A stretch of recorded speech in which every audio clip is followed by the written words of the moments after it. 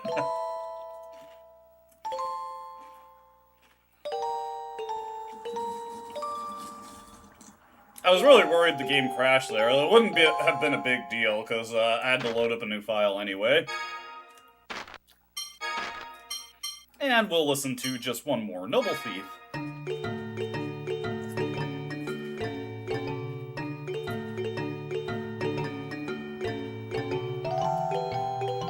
Yeah, it's the Darkwings one.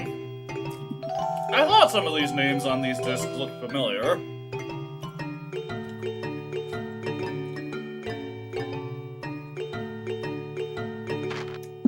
Alright, that's enough of that. You get the idea.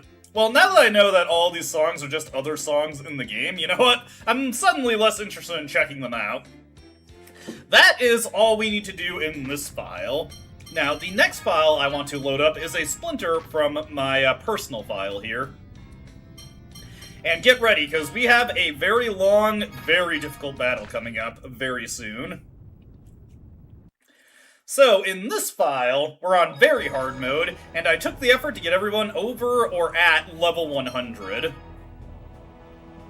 I just did my training at the, Mushroom Road, and I periodically rotated around a Dark Seal and a Demon Seal to make sure everybody was getting good experience. I'm actually going to change, Natalia's equipment here. I'm going to give her a...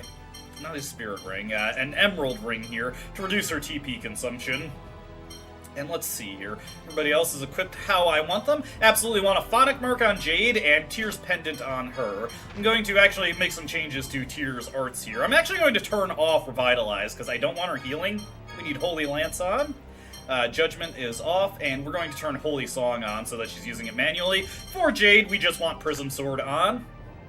And that should be good. Natalia, her damage really does not matter for this upcoming battle. Everybody is equipped with their best Colosseum weapon, except for Jade, but Tears got the Blue Crystal Rod. Actually, Natalia doesn't have hers either. She has the Elven Bow, but I did beat the Colosseum with everyone. Luke has Soul Crush here. Jade has his Phonic Lance, which is actually stronger than his Colosseum weapon when it comes to casting spells. It's his best weapon for Phonic Arts. Any other weapon he has does not compare. With all that set up, we can move on, and we're going to stop by Kessadonia for a brief shopping trip, but our actual goal is the continent that Ketterberg resides on. I know there's a specific name for every continent in the game, but I always forget those. The only one I remember offhand is the one that Engave and St. Bina are located on, the Rubnican continent, because that's just the one that you hear about the most. They talk about it a lot in the beginning of the game.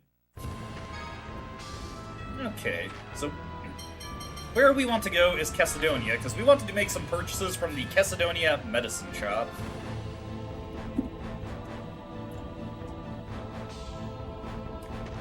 For the first time in this game, we're actually going to be purchasing specifics and treats. We want a very good supply of those.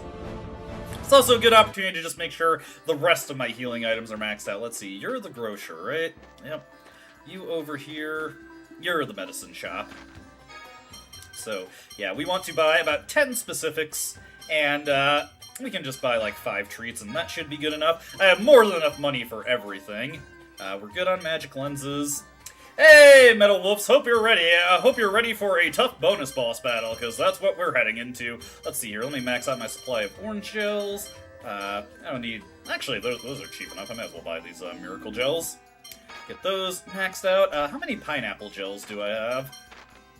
Okay, we're about full on everything, so it is time to go. Next up, we are going to fast travel our way over to Ketterberg. And again, get ready, because we got a long and difficult battle coming up. Okay. Time to warp over here. Now, our destination is in the vicinity of that snowstorm. Directly in it, in fact.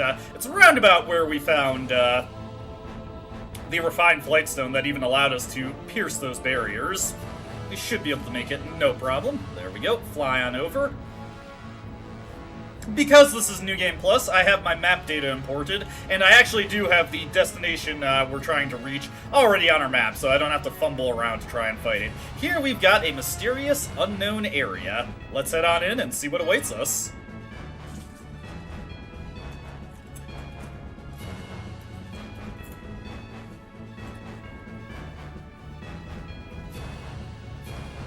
Nabilum's Crag? Hey, Nabilum! That's a name we've been hearing more than a couple of times throughout the game.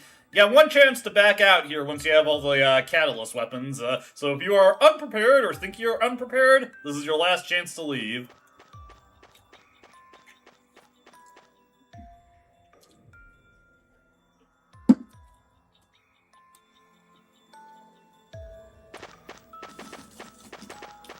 Do you think this is the place? Yes, I suppose this is the phonic glyph for the planetary art. According to the phonic glyph, the Rem and Shadow catalysts must be placed in the proper positions. Otherwise, the phonic glyph won't activate. So let's do it. I see nothing going wrong here. Wait. There's something strange about this phonic glyph. It's been added on top of an older one. And the new phonic glyph seems to be some sort of a seal. Well done, my old friend. Wait a second. I recognize that voice. Dist, how are you Dist the alive? You're alive? It's Rose, damn it! Though I have no more need for that old God General moniker. How did this guy survive getting exploded in the air? He is resilient. He actually lived through all that. He really is as tenacious as a roach. Quiet, you. To think that you would spare me the effort of searching for those catalysts. And yes, for the record, Dist is the sole survivor of the God Generals. He is the only one who lives by the end of the game. Please, go ahead and place them in the phonic glyph. Even though we have no idea what may happen?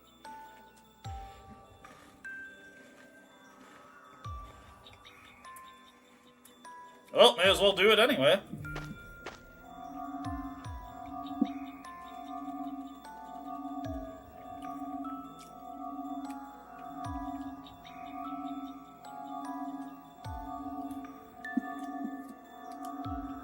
I will say, this is a good amount of ceremony for all the effort we put into collecting all these.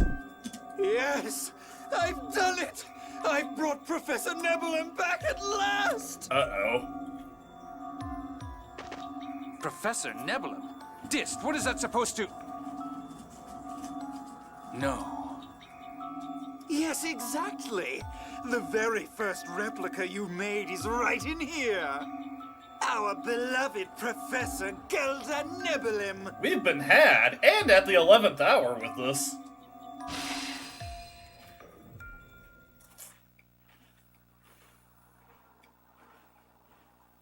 Thank you, Saphir.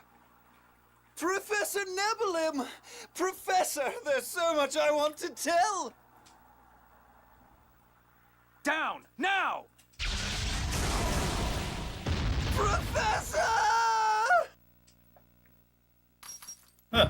Well, Dist? so much for Dist being the sole survivor of the God Generals, I suppose. Didn't get too much time to, re-establish himself. Something's wrong. There's a really scary monster in there. My, how rude of you to call me a monster.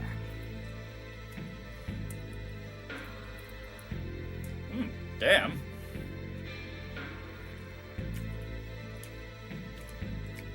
She's strong. And she's definitely easier on the eyes than Abyshin was. Thanks to those catalysts you brought. I finally recovered the phonons of Rem and Shadow that I lacked. Thank you. What are you doing here? Nice to see you too, Jade. You used to be such a cute boy. Now you look so scary. Yeah, he gets that reaction from a lot of people. I said, what are you doing here? Answer me! Oh, scary, scary. I was just taking some phonons of Rem and Shadow from a few phonists. And wound up sealed in here. You mean you're the one who destroyed a whole company of phonists? With these catalysts, I'll be complete at last. Jade, you discarded me, and even tried to kill me, didn't you? I was an imperfect failure, after all. But now I'm perfect, am I not? For a given definition of the term, I suppose. Professor. We know what happened to the last perfect individual on this stream, though. Shut up! How can you call yourself perfect? Just as your original's pupil.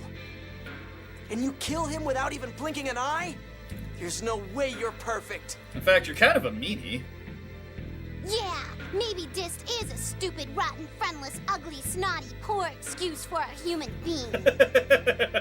Quite the eulogy for him. But he made Tokunaga for me and helped me out. I'll avenge him. I have selfish reasons for doing this. I should not have let myself get so far out of control. At this point, whether you're perfect or not is irrelevant. I hereby place you under arrest as the prime suspect in the serial phonist killings. What an interesting approach. Well then, why don't you try? Although, I'm afraid I will win. Alright, we've got our boss fight, and yes, Nebulum is the ambition of this game, the end point of the Devil Arm side quest for Tales of the Abyss. And she is quite dangerous, as you'd imagine. Let's take a close look at her with a magic lens. Now, because this is New Game Plus, I already have her in my battle data, but you're already seeing that she has 640k HP there. What we want to do right now, no, Natalia, what I need you to do immediately is cast Revive. And yeah, her stats are ridiculously overtuned. Over 3,000 physical defense, 2,560 magic defense, and she hits like a truck, so this is going to be an arduous battle for us. Get ready. Next up, I need to have Tyr. I'm just going to manually have her cast Holy Song right away. Oh, and here we go.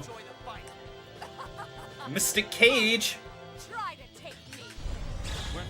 Okay, yes, and she immediately opens with Mystic Cage on very hard mode, so be prepared for that. Fortunately, somehow, Natalia, or Tyr actually, was able to avoid it. I think she just got a proc of an AD skill that nullified the damage. So this is a big reason why I wanted to get more specifics. Let me immediately overlimit so I can move right away. Note that I have the Glory passive here. Oh, that's unfortunate. Immediate Angel's Tier proc for Tyr, meaning that she will not get access. Let's get the Rending Quake here. And you'll probably notice right away that Luke is not dealing much damage here. That is just something we are going to have to deal with. Oh my god. Natalia, please cast Revive on me. I need the auto life effect. She can be very finicky about doing that. But Nebulum has so much physical defense that you are not going to be able to deal too much damage to her with your physical strike. So we are very, very dependent on Tyr and Jade for damage here. Go. Right. Oh, what the heck is she doing? No! She thinks it's a healing skill, so she keeps spamming it. Okay. I didn't know that that would happen, so that was dumb. Okay, let's immediately tell her to use Holy Lance here. We need all the damage we can get from our, There we go. Alright, there we go. Ah, whoops. Mistimed that a little bit. Whoop. There we go. While I'm thinking of it, let me have Natalia get Revive set up on more people. Well, especially want it on Tyr because her Angel's Tier is already utilized. Ooh, another Mystic Arc coming out. Ooh, this time we got Big Bang. There we go. Let me immediately try to get the specific out to help everybody. Do specific. There we go. Let me see here. Okay, that's actually good. She used it on Jade right away. Alright, let that go.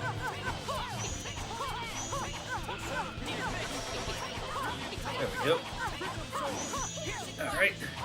Tyr, if you could get out of there, that would be appreciated. Alright, she got out of that. That's okay. Man, why is Natalia so slow about getting Revive up on people? It's so annoying. Oh, whoops. Wrong character. Getting my healers mixed up here. I need you to get Revive on everybody. Please do it. Oh. Luckily, got that going. Hey, yeah, this is a recurring side quest. Hey, David, you're just in time. We've just started the Nibelheim battle here. Let me get a lemon gel on Natalia. She's being very stupid and not getting revive set up, even though I'm telling her to do it. Please cast revive on more people, Natalia. There we go. Okay. Let that go. And Saber coming out. There we go. Oop.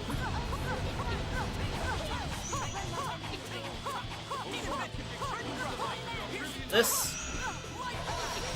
Nice, there we go. Alright, over limit onto Jade there. Nice, the healing wind is actually very helpful there. Let me see here. I'm actually going to take control of Tyr here. Let me get, let's see, do this. Nope, god damn it! Oh my god, stupid strategies are not set right. Gotta get that do not use. Actually, everybody, do not use. I was going to use Tyr's Mystic Art to drain out the stupid overlimit, but then Luke used his. So we're just going to go into his, I guess. Note that Luke and Natalia's Mystic Arts will not deal much damage, not even Noble Roar. But there you go, that was the point that I used that, was to get that taken out of the picture. Let's get this set up ourselves now. There we go. The only Mystic Arts worth using here are Tyr and Jade's, because these will actually get more damage out. Okay. And then I'm going to switch over to Jade here. And hold this down. There we go. Let me make sure I got a... Yes, I do. We'll use a Mystic Cage here. There should be enough delay in this to wait out the midi over limit. And send her to the ground with that. Okay, now we'll take over on Luke once again. And I'm going to throw a Miracle Gel. No, I should be fine with the Melange Gel. Natalia is going to be healing Tyr up there, so I don't need to worry too much about what's going on with her. There we go. Let me see. I may as well utilize a treat while I'm at it. Make sure everybody's TP stays in a good... Oh god, I'm at the edge of the combat field. Okay. That was unfortunate. Gonna need another revive up on that one. I couldn't get away from that one. There we go.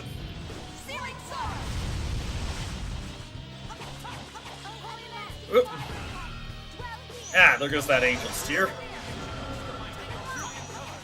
Alright. Need to get away from the edge of the battlefield.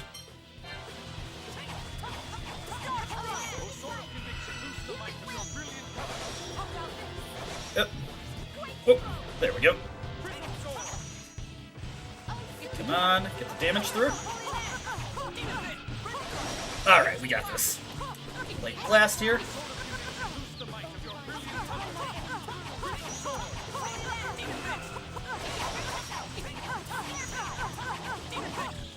Alright, hit this. Ah. There we go.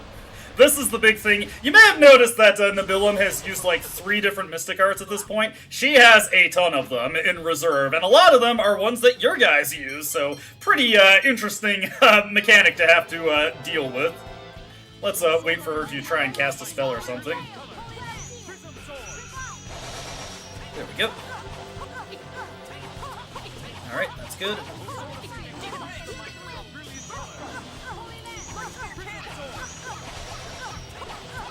There we go.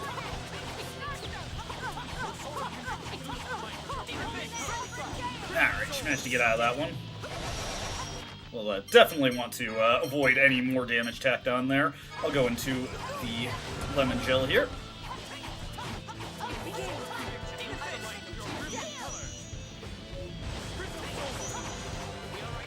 Let's see here. Jade, you can use a Miracle Gel on yourself. You need some TP restored anyway. Alright. There we go.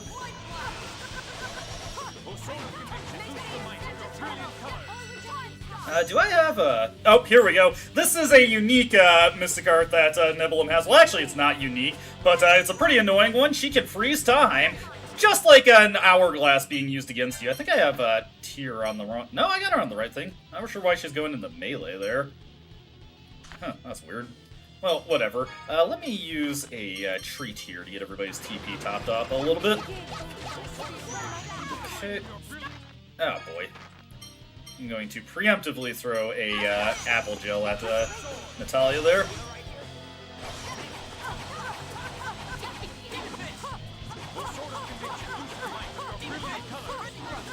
And then get this. Oh, no, here comes another one. Yep, sometimes those just get through on you. Rending Saber, that's actually, hey, Captain Woody! That's actually Ash's Mystic Art there. So we actually got an opportunity to see that one. Ash typically only uses that in counter to Luke's Radiant Howl, and if he uses it, it crashes the game because there's a bug where if you get killed with Mystic Art, or you get a party wipe with a Mystic Art, the game just crashes. It doesn't know what to do. There we go. There we go. Have to get away from that.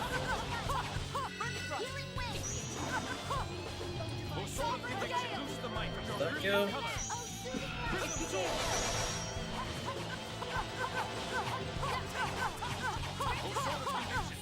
Ah, no, messed up the combo there. Ah, and I couldn't get away from that either. Immediately into another Mystic Art. Well, oof. I think that's Legretta's Mystic Art. Jesus Christ, 81,000 damage. Yeah, not as you can imagine, you're not surviving that without a revive in effect. Holy crap. We're halfway there though. It's a progress. It's a work in progress. Let's see. Okay, let me use a specific here. Oh no, she managed to walk away from that one. Talia, there's better things you could have done there. Let's throw a lemon gel at her. Nope, you are not doing that. Not giving her the opportunity to even try. Oh, whoops. There we go.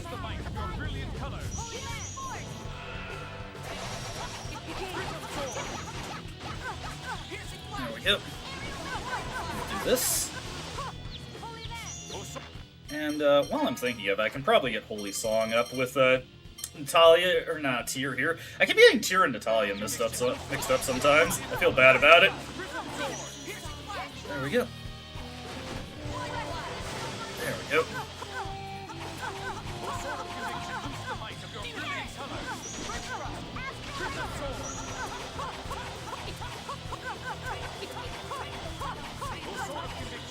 Whoop, another Mystic Art. Oh god. Oh no! Here it comes! Indignation! I told you we'd get to see it. Ideally, I wanted to be the one using it, but I guess Nibelum using it is also fine. By the way, most of these Mystic Arts were actually added in the international release. They did not exist in the original Japanese release. I need you to cast Revive here. We need to quickly get a specific thrown at everybody. There we go.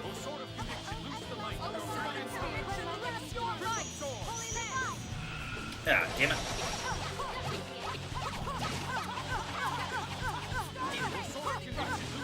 There we go. Let me see here. Need to get this up on Tyr. I'm not sure why Tyr is going in for the Wand Strikes. It really does not make much sense.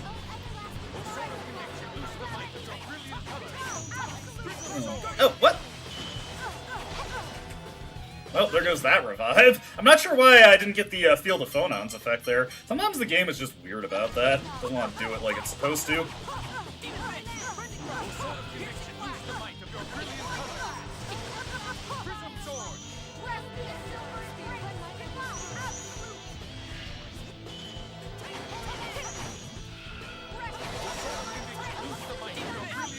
Nope, couldn't get that. Let me see here. Gotta quickly throw a Miracle Gel at Jade there. It's getting low on TP anyway, so may as well go with that. Come on. There we go. Ah!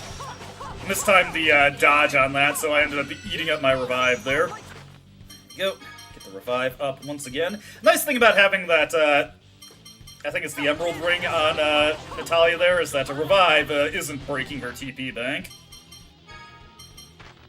Let's throw a Melange Gel at Jade.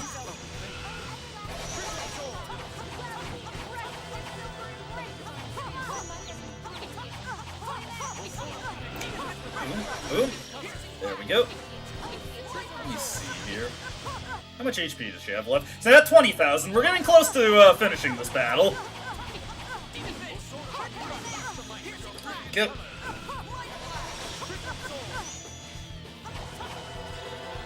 Oh, here we go. Oh, come on. Big Bang. Again. Okay. Let me see here. With everybody looking, definitely want to get the specific up on everybody.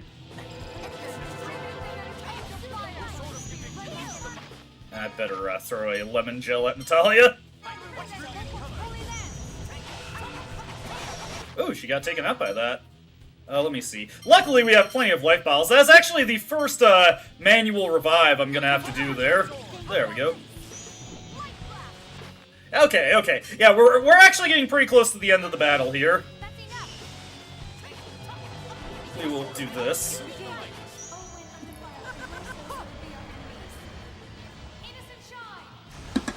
There we go. That's some good damage there. And it stalls her out a little bit.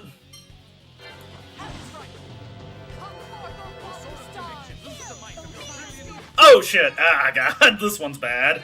Let me see here. Oh god, oh god, oh no, there goes Natalia again immediately. Meteor Storm is so annoying when she decides to use it. There we go. Not a big deal, not a big deal. We made it through, we made it through. Oh hey, I actually managed to interrupt her.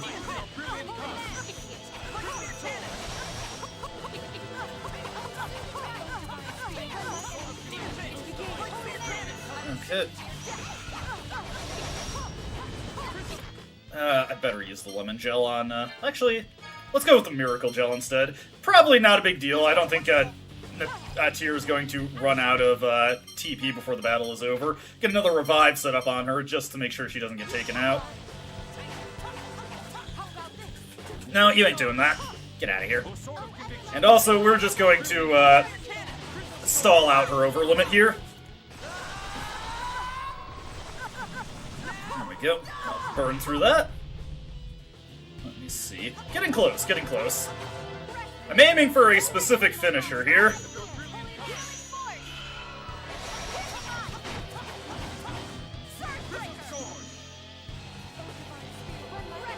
Okay.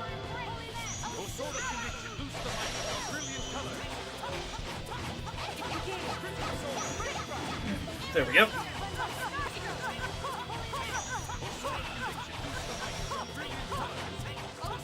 Ah, she managed to break out of that.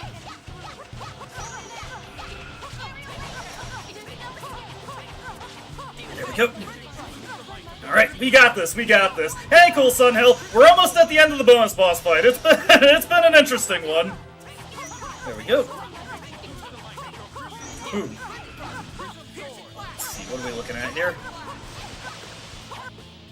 Okay. There are more effective things you could be doing there, Tyr. Oh, here comes another time stop. You can throw up your guard when the time stop comes in to at least make sure that if she decides to go up to you to an arcane art, you can mitigate some of the damage from that. There we go. It's not as scary as you might think. There was actually a bug in the Japanese version. Oh, here we go. I was talking about this one earlier. Fortune's Arc. Ah, boy. Yeah, I can see, Luke, I can see. Let's see here. Let's get another specific thrown up.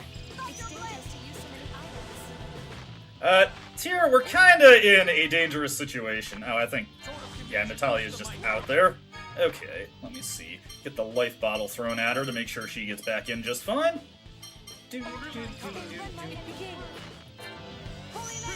Alright, let me see. I'm going to use that. Get the revive set up on Tyr while I'm at it. Oh, that was actually going to Jade. Didn't see that coming. I need him back alive, actually. Get Jade back in here. Am I gonna be able to avoid this one? Unfortunately, no. On the bright side, it's only being winged at Luke. There we go. Oh, damn. Actually had to proc Resurrect there to survive that one. Let me see here. Let's use a specific.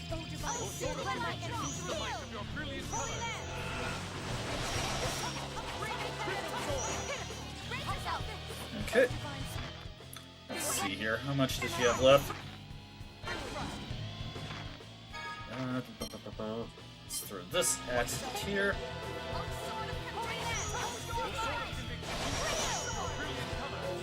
Oh, that's not what I wanted to see. Let's see here. Lemon Gel.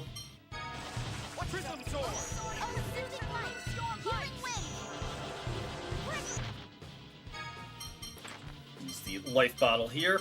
Getting a little out of control here. She's been spamming so many high-powered arts. Okay. Come on, we can do this.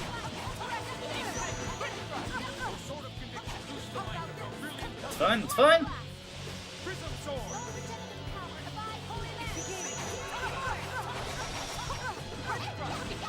Okay. Yes, okay, this is it. Let me switch over to Jade. And we just hold.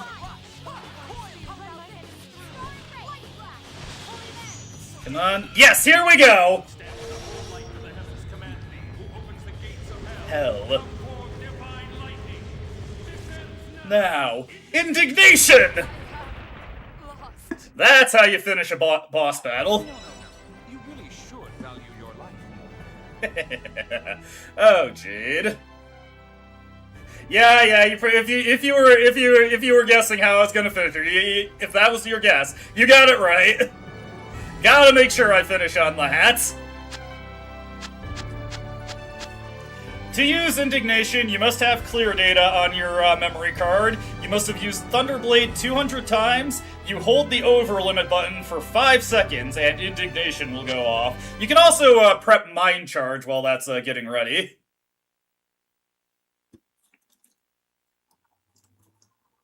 But there we go. We've defeated Nebulum, the toughest boss in the game. Ugh! My phonons are separating again! I must recover in the planetary glyph! Jade, the original phonic glyph that was inscribed here, do you think it was for the planetary art? Let's see. Mother Auldrant, lend me thy power. O wrath of the heavens and cries of the earth, let fall the sword of judgment to dispatch all that is evil. Perish!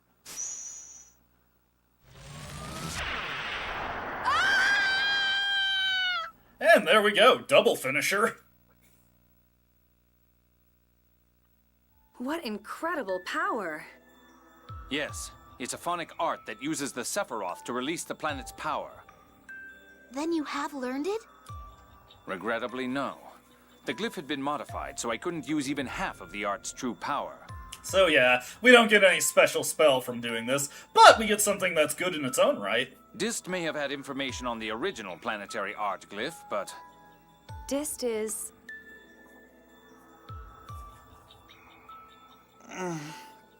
Ow. Don't kick me, Jade. He is resilient. Not much of a fighter, but he can definitely take some punishment. I'd actually say that Genus does Indignation better, because it's just a normal-ass spell for him. He can use it till the cows come home. And he does have a Mystic Art variant also. Archea also has Indignation as a normal spell. Actually, Indignation, once you get past the first battle with Douse, it's not that useful anymore. Jade, I was wondering, what was that about Professor Nebulum being a replica? I suppose I can't hide it anymore. I'll explain when we report to the Emperor. Do we just leave Dist here? Oh, he'll come after us. I wouldn't worry. Yeah, you know what? Fair point, fair point. He probably is going to. So yes, now we need to go back to Grand Kokma for a couple of cutscenes. Now, one funny thing about this upcoming cutscene is that if you haven't collected the costumes from Emperor Peony yet, he's going to be in his throne room instead, and you need to talk to him in his personal chambers with his rat pigs in order to get the cutscene to resolve this side quest. So I do have to quickly mash through that cutscene before we can advance this side quest any further. Unlike the Devil Arms side quest in Symphonia, the power of the Catalyst weapons does not unleash just by defeating the bonus boss. There are a couple more scenes you have to see before you can use them at their full strength. So if you forget to see these cutscenes, you are going to be disappointed to see that your weapons are still very, very weak.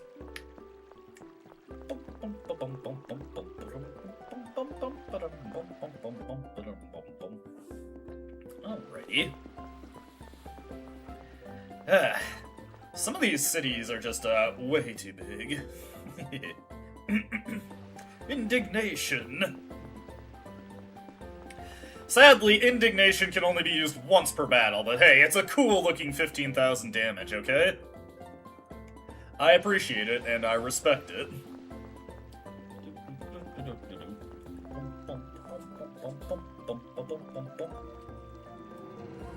Alrighty, so first order of business, we need to collect the costume titles that I already have. The Emperor's Ideal Woman. I think we've seen this one before. Okay, yeah, we've seen that one before. I haven't been watching too many skits in this file, so there's a couple that are in the queue that we've already seen.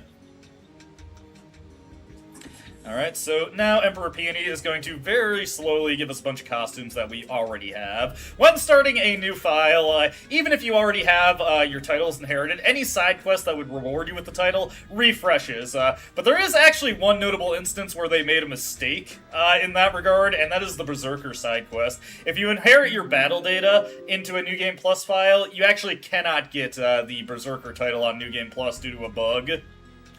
You can fix that bug by not inheriting your battle data, but that is very undesirable for reasons that we'll actually understand in a little bit. That cutscene did not have voice acting. The next one we get to see, though, does. Saves me a little bit of trouble. Alrighty, into the throne room. Or not the throne room, into his chambers. I always get those two mixed up. Alright, Peony, give us the send-off. So, you've finally taken care of Professor Nebulum. Colonel, you promised to explain things to us. It started with my own curiosity. I experimented on myself to see what would happen when one who could not use the seventh phonon tried. The phonic art went out of control, setting Professor Nebulum's residence on fire. Professor Nebulum herself was near death. I enlisted Dist's help and took her to the edge of the town.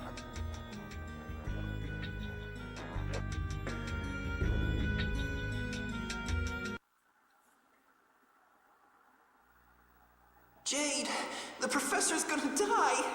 Oh hey, his name was still Saphir at this point. Continuity error. Yes, it's my fault.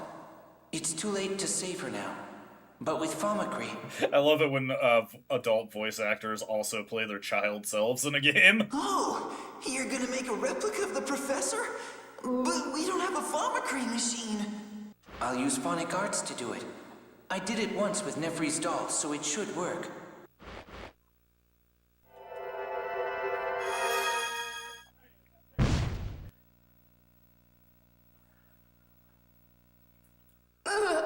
On-the-spot cloning was successful. Wow, it worked! Jade, you're amazing! What's going on?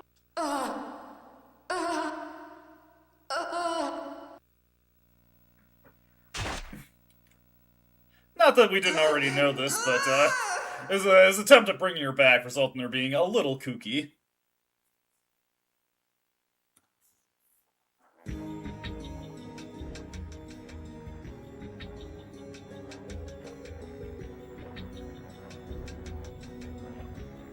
The replica of Professor Nebulum knew nothing but destruction. I tried to to kill her, but she disappeared before I could. So that's what led to this incident. But Jade really regrets what he did. That's why he forbid the replication of living things. Please don't hate him for it. Luke, Hey, stupid. Nobody said anything about hating him. We've all seen how he's tried to stop the use of Famicry. Absolutely. Colonel, thank you for telling us about what must have been a trying experience. Thank you for trauma bonding with us just a little bit, Jade. Not at all. It's rather uncomfortable to be thanked. If anything, I deserve censure for what I've done.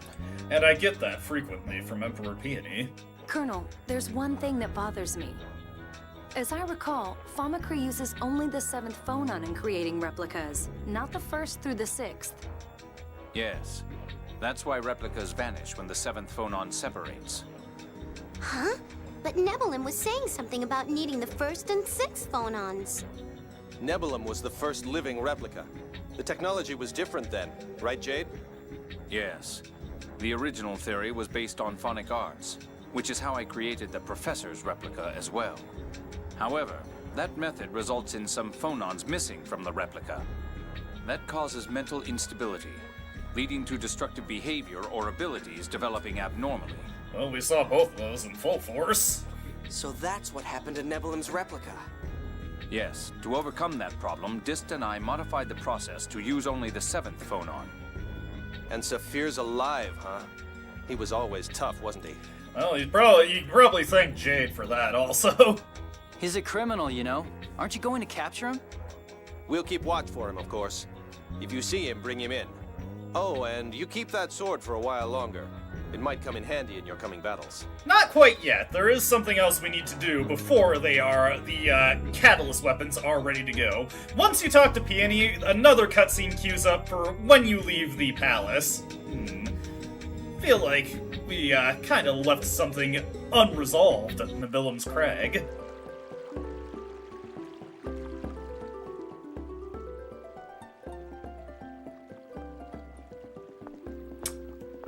Wait! Oh, hey, Dist. Glad that you resolved that issue for us. He really did come after us. How could you be so cruel as to leave me in Mount Roneal? Wouldn't be the first time. Dist, weren't you to receive Professor Nebulum's replica data from Mose? What's with you all of a sudden? That was my intention. But by the time I recovered from the Tower of Rem, Mose was dead and Van was alive. Van's not especially kind to traitors, so I can't go back there anymore. I see. So that's why you made contact with the original replica. You stole the documents on the planetary phonic art from the Intelligence Division, didn't you? Naughty boy. There wasn't much in them. All the important information was destroyed in that fire. I see. You are hereby under arrest for violating Article 1 of the National Intelligence Act. Take him. Take him away, boys. And girls. What are you doing? I'm your friend! Who is whose friend? I, Dist! No, Saphir! I'm Jade's friend! Please, Jade! I'm glad I don't know any Jade with such poor taste in friends. Now, come on. We're taking you to federal pound-me-in-the-ass prison, Dist. No!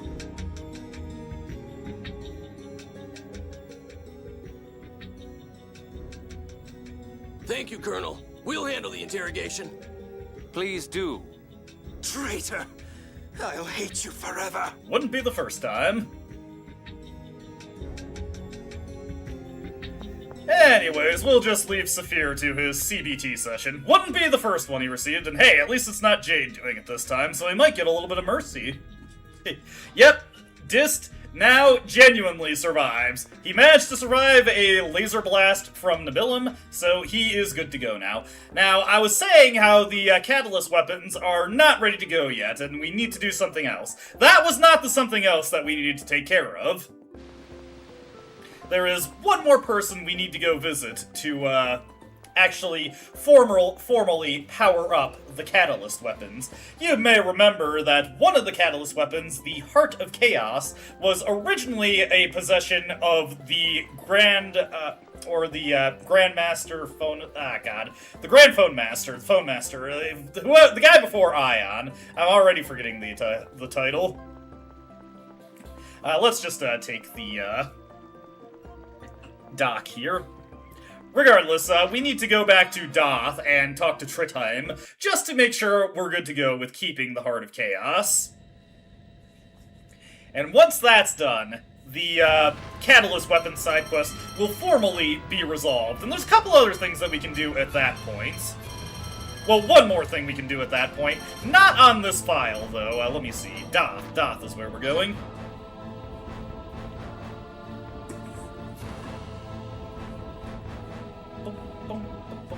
Pull forward a little bit. Don't want to make it too... I don't want the Albior to be too close to the entrance. I sometimes run into problems with actually entering the Albior when it's too close to the entrance of an area. There we go. Next order of business. Let's make our way over here. And yes, once again, we have to walk through several load screens. The Doth is horrible about that. So many load screens you have to go through. But once we talk to Trithheim here, if you have been following the Contamination Effect side quest, there is another scene you can get with Dist once you've spoken to Trithheim. Unfortunately, on this personal file of mine, I forgot to actually advance the Contamination Effect side quest, so I didn't have the scene queued up, but I could just use the main file. I switched the file we've been using for the streams to normal mode and just beat Nebulum there, and I've got that scene queued up in that version now, so I have another secondary file we can load up with that. So the records of the planetary art have been completely lost. That's unfortunate, but perhaps it is for the best. Maestro Trithheim, about Heart of Chaos. It may prove useful to you. Keep it with you for now. Really? Thanks. And yes, that is all you need to do. Now the Catalyst weapons have their full power. Now what exactly does that mean? Because it's not immediately obvious. As you can see, just like before, it has no attack power in Nebulum. None of these weapons seemingly have any attack power, but the truth is that their attack power is hidden. The Catalyst weapons gain attack power based on the enemies that you kill, and once you have unsealed them properly, their attack power is equivalent to that number, and they can reach up to 9,999 damage per hit if you kill enough enemies. Now, Gaia's Catalyst weapon is actually going to be a fair deal stronger than Luke's, because I've been using him pretty consistently across the two files here, but Luke's is still going to be better than Soul Crush, so we'll have him use his as well. I'm actually going to equip Anis's Mini Maven title on the way back. So like I was saying, there is another cutscene you can get at this point, but I can't do it on this file because it requires that you've done the Contamination Effect side quest, which I have not been doing in this file because there's no reward for the Contamination Effect side quest. It is purely cutscenes that you get for it. With that taken care of, there's actually a couple more things that we need to do in this file specifically. As you may remember, I was saying how we must beat Nebulum on at least very hard mode to get another side quest opened up from completing the Catalyst Weapon side quest. And conveniently, the two things we need to still do in this file require us to go to Batical, and this secondary side quest is also in Batical. That young lady traveling with you looks just like my daughter used to. She doesn't even feel like a stranger. Oh, what the hell. You can all stay free tonight. So yes, if you have the Mini Maven title equipped on Anis, some way or another, you're going to get a free in-stay. We're actually going to, even as we rest like this, you're worrying and getting no rest, which very well could cause us to lose to Van. That's not something I'd like. You'll need to use the 7th phonon in order to free Lorelei. Most likely, you'll also have to use hyper-resonance in the fight. Those will place enormous strain on you in your current condition. You mean I'll die? If you want to have even the slightest chance of living, you need to rest when you can. Okay. Just a little bonus in-scene there. Thanks. No complaints about the rooms, okay? Well, you did give it to us for free, and you can't beat that price, so I guess I'll stow any complaints I had. Maybe the beds weren't quite as fluffy as I would have liked, but it's not a big deal. Alright, I'm actually going to make Luke our field character here. And let's return to Batical. So the remaining things we have to do in Batical, we've got the side quest to do, and then we've got to check out the party, or the team battles in the Colosseum, because there is another secret bonus boss battle available for us within that.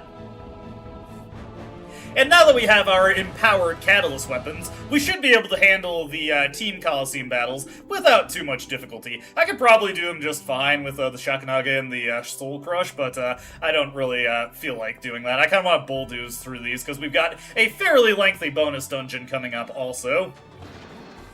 One thing to note is that for Jade and for Tyr, they do have a great Phonic attack power, but their actual Catalyst weapons, they haven't really been getting too many kills, because I've only really been bringing them in for boss fights most of the time. So, their Catalyst weapons are probably a fair deal weaker than their Coliseum weapons at this point.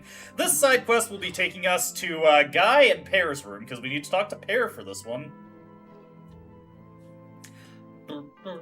Annis and Natalia's Catalyst weapons are also fairly weak, because even though I've been using them in normal battles, I haven't been directly controlling them, so they probably haven't cleaned up too many kills. So, once you've defeated Nibelum on very hard or higher difficulty, talk to Pear.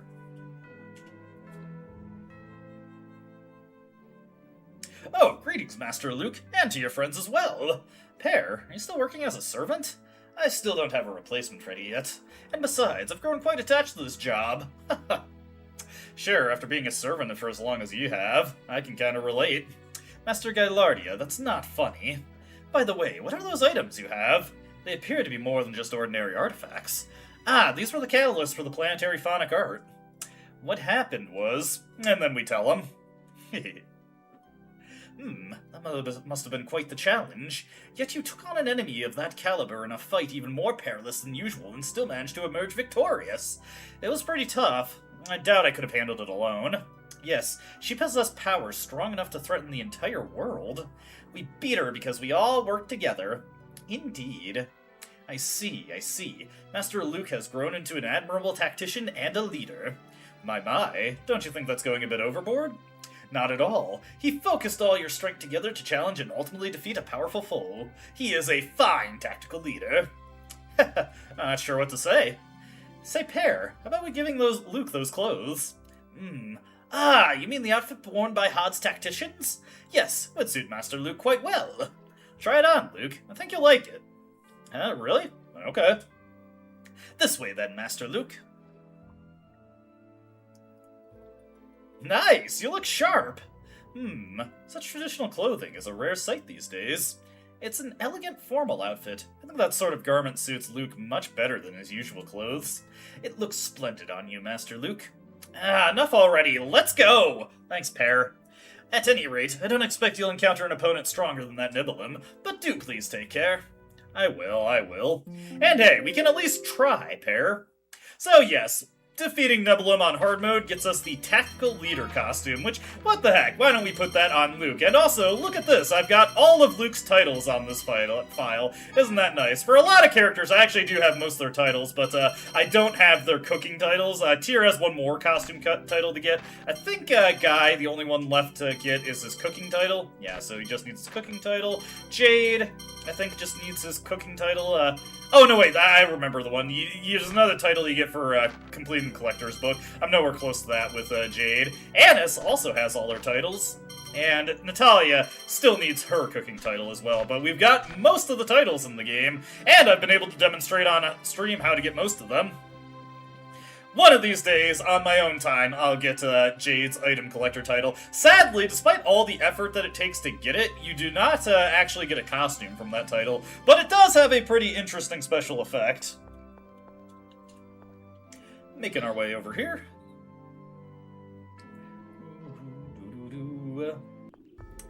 Alrighty. Next order of business is the Colosseum, so let's make our way over there. So, we need to go in and do the team battles. I think I will actually update this save file, just in case anything goes wrong. I have beaten this on my own time, so I'm not super concerned about it, but again, better safe than sorry.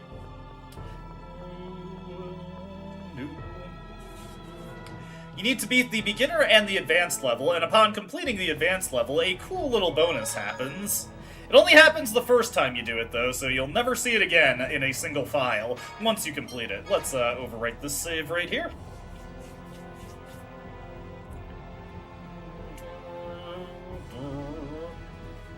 We're also going to get to see a pretty funny effect here, because I mentioned this when we got the title, but I can go over it again since it's about to happen.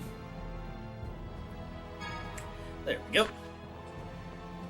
We're going to participate in the team battle, and we're just going to... the team tournament just selects the team that you currently have set for your active party. Luke, Tyr, Guy, and Jade. That is indeed correct. My apologies, I see one of your members has the title of Vagabond Son. You don't need to pay an entrance fee. You're free to enter as much as you like. So yes, the Vagabond Son title, we got this from talking to Susanna after doing the financial investor-related side quests and collecting all those titles. It is the only title in the game that gives you its effect even if you don't have it equipped. It allows you to participate in the Coliseum for free, and it boosts the reward money you get for clearing Coliseum Cups by 50%. Very nice bonus. We're going to want to update our strategies here. Team tournaments where teamwork is key is about to begin. We just defeated the bonus boss, and we're doing the team tournament now to get the bonus boss for this one. Okay, we beat the Catalyst Weapon bonus boss. We're doing the team tournament now to get the Cameo bonus boss. Here's the team, led by Luke. I also got Luke's Tactical Leader title because we beat Nebulum on hard mode. And we've got our Catalyst Weapons powered up. Grah! Now, first it's time for a trial run. The preliminary battle. Ready? Go!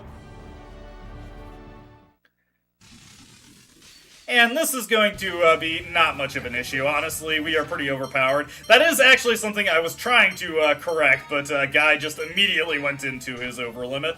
Whatever, we will get this taken care of. There we go. And then go into the Mystic Art here. Get to see some pretty impressive power from his Catalyst Weapon. Look at that! 3,000 damage per hit off of that. And I may as well get his standard combo set up. I was doing some grinding. While I was doing grinding, since not Sword and Light Spear, I had Final Cross equipped because I was stealing some Phantom Vegetables from Rafflesia's. Where is Severing Wind? God, I can't see it. There it is. I was like, I'm looking past it constantly. Yeah, as you can see, I've gotten a lot of kills with Guy, so his Catalyst Weapon is pretty powerful. I should probably stick to controlling him most of the time, honestly. Boom.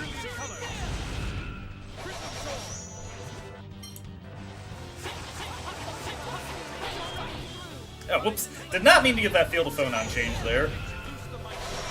There we go.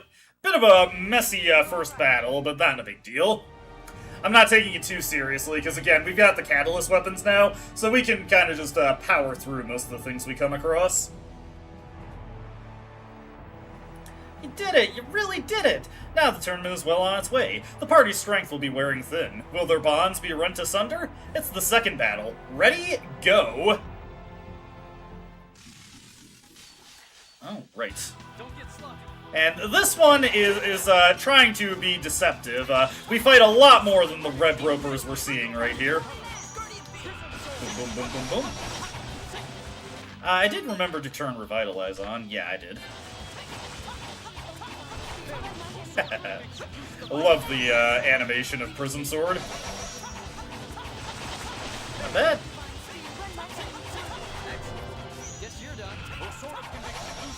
Let's see here. I just want to, yeah, as you can see, Luke's Catalyst Weapon isn't nearly as strong as Guy's, but it's still pretty powerful. More damage than you'd be getting from Soul Crush, and it's only going to get better, because the cumulative kills do keep adding to the power of it after you unseal them.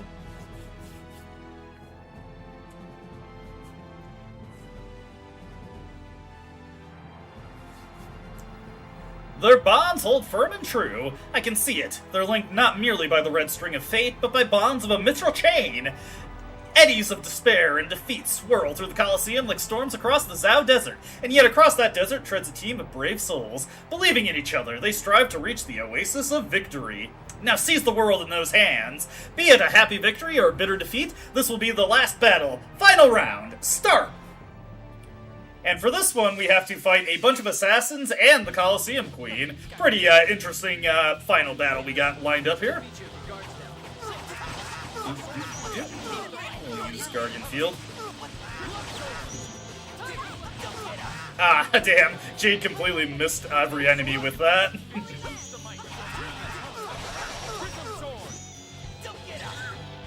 Let's see, okay, she's going into her overlimit. Every enemy in this battle can overlimit. Fortunately, we managed to get rid of that one before he could cause any problems. Nice, nice, nice. Ah, couldn't get that guy before he overlimited. There we go. And now we'll take you out. Jade just taking the hits like a champ there.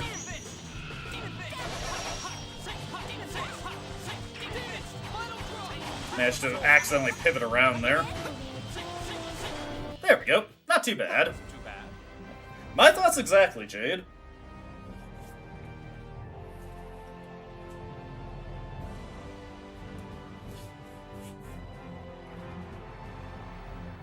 Oh, unbelievable! I'm at a loss for words! This team has made it across the desert and now stands at the peak of the beginner-level mountain. Luke's team has cleared the final battle and now stands before us as champion. Oof. In honor of your glorious victory, we present you with 60,000 gold in prize money, and a bronze trophy. You've also earned the right to enter the next stage, the Apex, the highest summit, the Team Tournament Advanced level. Let's hear a round of applause, everyone. Now, to be completely honest, I think the advanced level of the team tournament, if you don't count its final battle on your first clear of it, would probably actually count as being easier than the beginner level, for reasons we'll get into in a second. Alright, advanced level, Luke, Tyr, and Guy, and Jade, once again, my apologies, blah blah blah, Vagabond Son, you get to play for free. Good for me, good for me. Alrighty. Let us tag in for the tournament here. Are you ready? Good luck. Stepping across a mountain of bodies, you find yourself in a special corner of hell known as the Colosseum. You make it sound so uninviting now. But you are not alone. Look behind and you will see your trusted companions. The advanced level team tournament is a test of the bonds of friendship, and today our challengers are... Can your group survive? What, you're not going to acknowledge us? Round one, ready, go! Man, Luke actually did get to say something for the first tournament, but they just blew right past it for this one. Okay, let me just immediately go into overlimit here.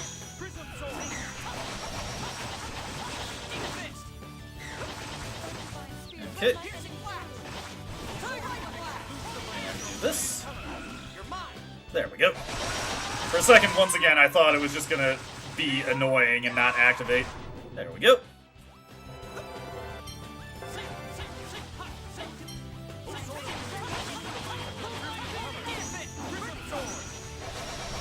Nice. Oh yeah, beautiful.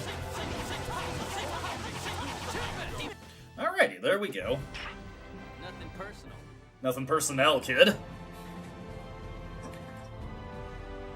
Now, on to the next one. You won! You won! You really won! The tournament is now well underway and the enemies are fierce. Round two, ready, go! So the reason the advanced level is kind of easier than the beginner level is because it has a couple of fights against just single powerful enemies, which is much easier to deal with. This guy in particular kind of has a bad go of the tournament because he gets knocked over by spells, so we're able to just go right in and absolutely wail on him.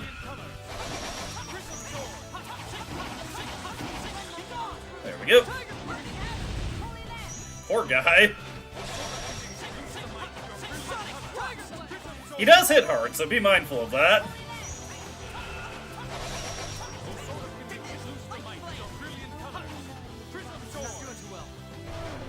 Oh, I was waiting for Tyr to get the Revitalize in there, but Jade just finished him off. It's unusual to see those guys who get knocked on their ass get finished off with a spell. Words cannot express how moved I am. Fantastic. Looking back, they see a trail of corpses, and ahead, more of the same, yet their gait never falters. For the sake of the future that lies beyond, they press onward, as long as even a drop of courage remains in their joined hands. Now the time has come for their bonds to become legend. Be it a happy victory or a bitter defeat, this will be the start of the last battle. Final round, begin! And yes, it is only a 3-round tournament. Alright, so I'm backing up here. Guy, do not get yourself killed. Okay, I gotta help him out. There we go. There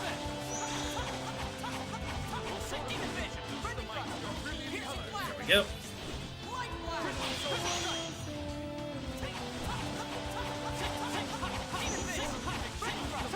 There we go.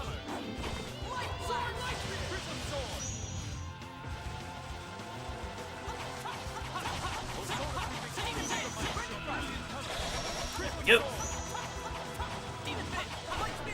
Alright, not too bad. However, that is not where it ends for this tournament. Just don't get too excited. I know. I know, I know.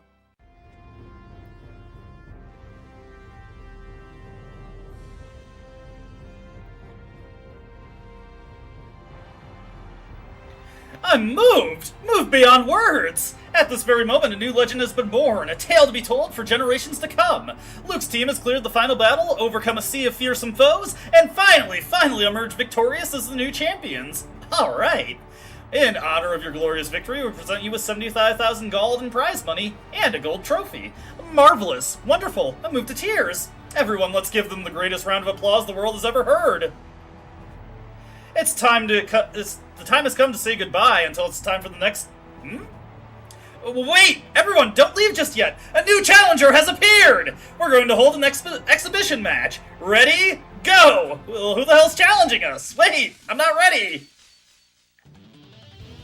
Oh, whoa, hello. This is an interesting cast of characters we've got here. Yes, this is a series tradition, the Cameo Battle, where you fight major characters from previous games in the series. In this case, in this battle, we've got Mint from Tales of Fantasia, we've got Philia from, I believe she's from the first Tales of Destiny, Nanali is from Tales of Destiny 2, if I remember correctly, and Reed is the main character of Tales of Eternia. Incidentally, both Farah and Meredy from Tales of Eternia were in the Cameo Battle for Tales of Symphonia, alongside Gar from Tales of Destiny. As far as I'm aware, Keel has never been featured in a cameo battle, because fuck him, I guess. Anyway, what we need to do here is we are going to immediately pop off with Mystic Cage to start things off. Okay. And on the hard difficulty, Reed likes to open with Burning Phoenix. Get the Mystic Art going. And our goal here, as you can imagine, because she's a healer, we want to get Mint out of the picture right away. There we go. Alright. And unlike the previous battles, we are free to use items here, so I am actually going to use up a specific to undo some of that damage. Okay. Get out of here. Nice! Ah, that's beautiful. Guy managed to pick up Mint in the combo there. Okay. Get this Mystic Art going.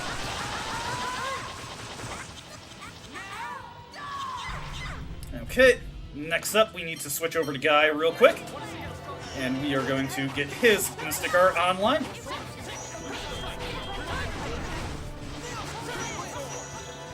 Okay. And this one's gonna deal some real damage. Okay, Mint should almost be done now.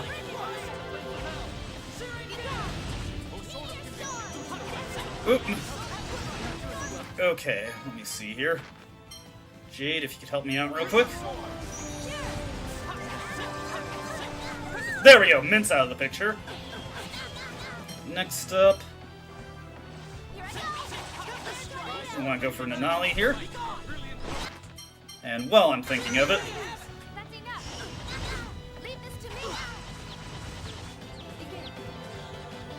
get Innocent Shine going.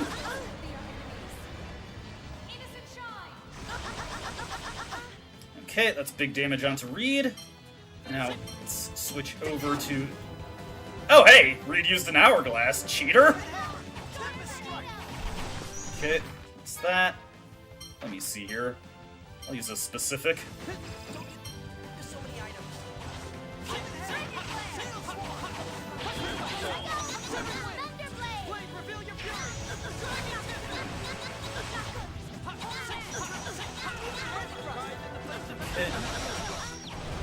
There we go, that's that down. Next up, we'll take out Philia.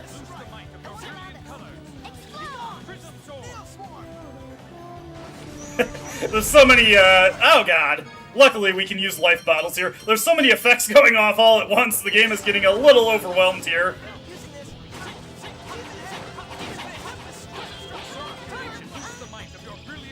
Nice. Okay, that's good.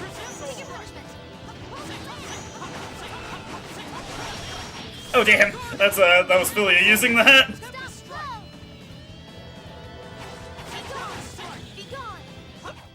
Divine judgment for an evil soul. Sacred. Ow. Let me see here. I'm going to use a specific, actually, Luke.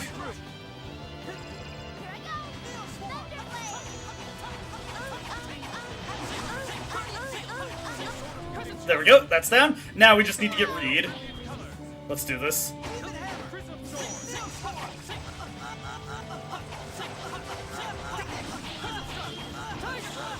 There we go.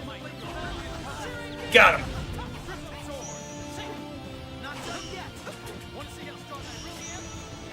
We can play that game also.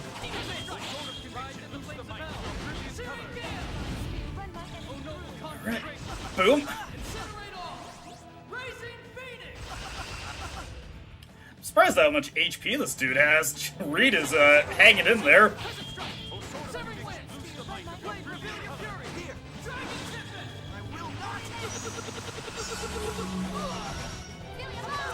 Oh, dude, he used life bottles on some of the people. Damn it. Oh, God. I need that myself. Oh, that revived everybody.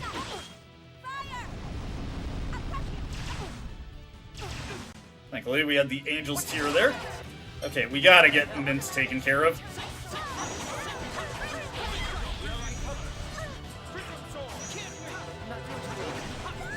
Okay, she's out.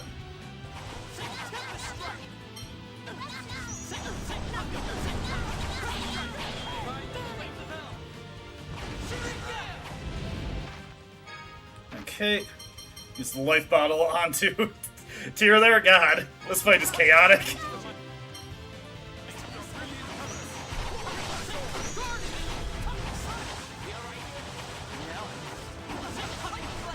Okay, Reed's out.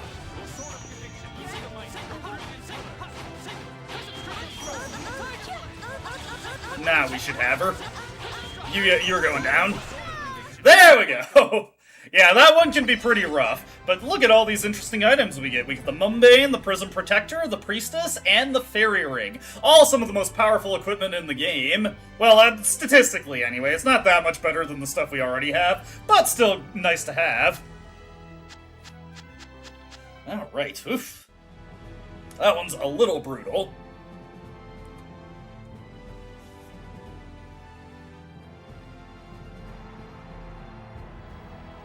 Victory! Yahoo! Bravo! And again, that battle only happens the first time you clear the team battle, and once you win it, you can never do it again in a given file. You have to be on New Game Plus to check it out again. The Mundane is Luke's best armor there. Get that put onto him. And I believe, yes, the Prism Protector is Tyr's ultimate armor. The Priestess is a new doll for Annis that allows her to use the Inspect Eye art. And the Fairy Ring is the ultimate form of the TP reduction ring, reducing your TP consumption by 50%. You don't need to win this battle to get this one. You can get this from Din's shop, but hey, as long as it's there.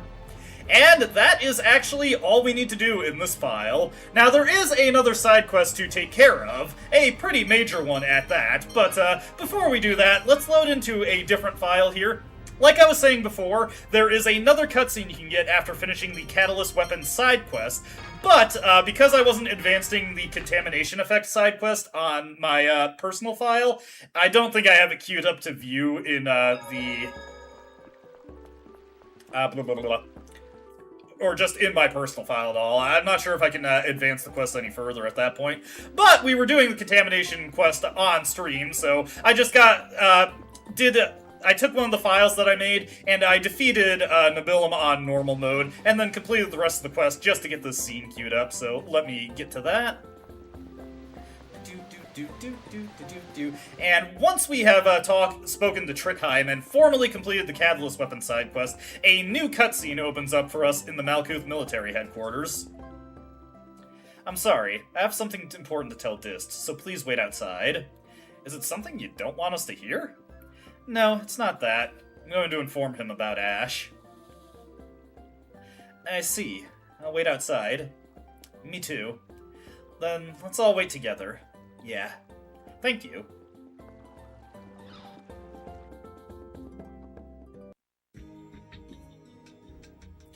What do you want? Have you come to laugh at the pathetic sight of your old friend?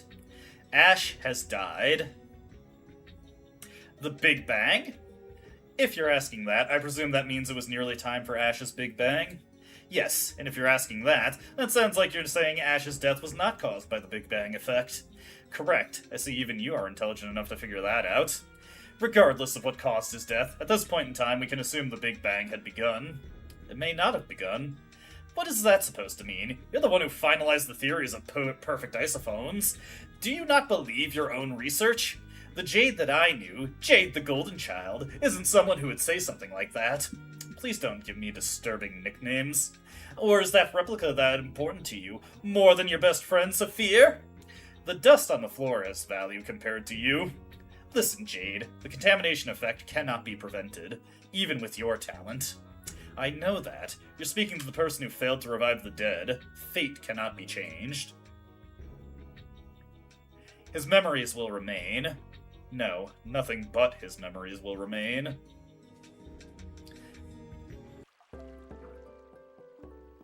What's with the face, Jade? Is something wrong? I was born with this face. It's the handsome face of a pensive man, wouldn't you say? That's what I get for worrying about you. But yes, just more confirmation that Ash was indeed terminally ill, so he was gonna die regardless of what happened. Poor guy, poor guy. Regardless, now we can load up the last secondary file that I made. This one is pretty similar to the file we were just on. I already have completed the Coliseum battles, but there was another side quest that I actually needed to complete that I had forgotten to do, the Cheagle rescue side quest, so I got that taken care of. At least I hope I remembered to save after doing that. We'll find out when we get to Sheridan, but you do need to complete the Cheagle rescue side quest. I have a holy bottle up, so I'm almost positive that I did do it, because I was using holy bottles to avoid enemies there. But to do this one, you needed to have completed the King's Portrait side quest, you need all the upgraded Flight Stones, all the Sorcerer's Rings upgrades, and then you need to have completed the Cheagle Rescue side quest. Where the hell is my Albior? Dude, where is my Albior? Where's my camera going crazy? There it is! I couldn't see it through the visual effect of the search point. Alright, to Sheridan we go. This side quest is also New Game Plus specific. You can only do it on a New Game Plus file. If you try to go do this on a new game, you will be heartbroken. We're also going to have another annoying cutscene to activate because I haven't actually seen it. It's going to be the Hopeless Dreamer side quest that gets Guy his flight suit costume. I hadn't actually seen it in this file yet, so we gotta mash through that before we can get on to the interesting stuff. If you have completed all of these side quests that I mentioned, in this section of Sheridan, after you have reached the point of no return in Auldrant, these two people will show up.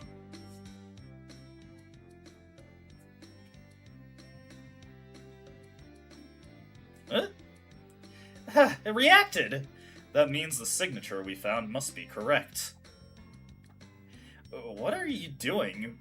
I'm noticing that a lot of these late-game side quests have a lot of typos in them. Something tells me at this point the script did not get too many editing passes. Pointing weird phone machines at people. I'm sorry, this is a replica detector that we constructed under orders from His Majesty. A replica detector? Yes, we were told that we needed a machine to distinguish replicas in order to protect them, but... This phone machine reacts to replicas and to currently active Thaumacrie. When we tested it out, we detected a phenomenally strong replica and Thaumacrie signature from the direction of Orshan Cavern. Orshan Cavern is thought to be where Dist conducted his experiments. Yes, we thought perhaps it was a malfunction, but it seems the device is operating properly. I wonder what's going on. Nobody's trying to continue Dis's research. Yes, there's an eccentric engineer who fears that very thing. He says we should excavate the deeper part of Orshan Cavern where the signature originates, but it's dangerous and we don't have the funds, so the project has been discontinued. Who's the eccentric engineer? He is in the meeting hall. His name is Shiba. Do you mean the Shiba who has a dog named Peko? Yes, that's right. You know him? Yes, I want to see Peko again. So yes, Shiba and Peko have finally come back, after they had given us that ice seed that we threw into a volcano, and now we have a cutscene that I have to mash through, because I already have a guy in his flight suit here. Oh boy. The frustration. Yeah, we know Aston is gonna do stuff for us, and Guy is going to give Noelle the wrong impression and break the poor girl's heart. I have to get a thing open for this upcoming side quest, because I've saved the longest and most substantial side quest for, well, technically not last. There's one more side quest we have to resolve after this, but as far as what we actually need to do, this is the longest and most substantial side quest left in the game. Oh boy, let me see here. There we go. Luckily, I have a way to make this relatively easy for us. What are you two doing? We were just spying a little bit. There's nothing wrong with that, right? It's okay. It's all cool. Don't worry, Guy. You'll be able to fly the Albior someday.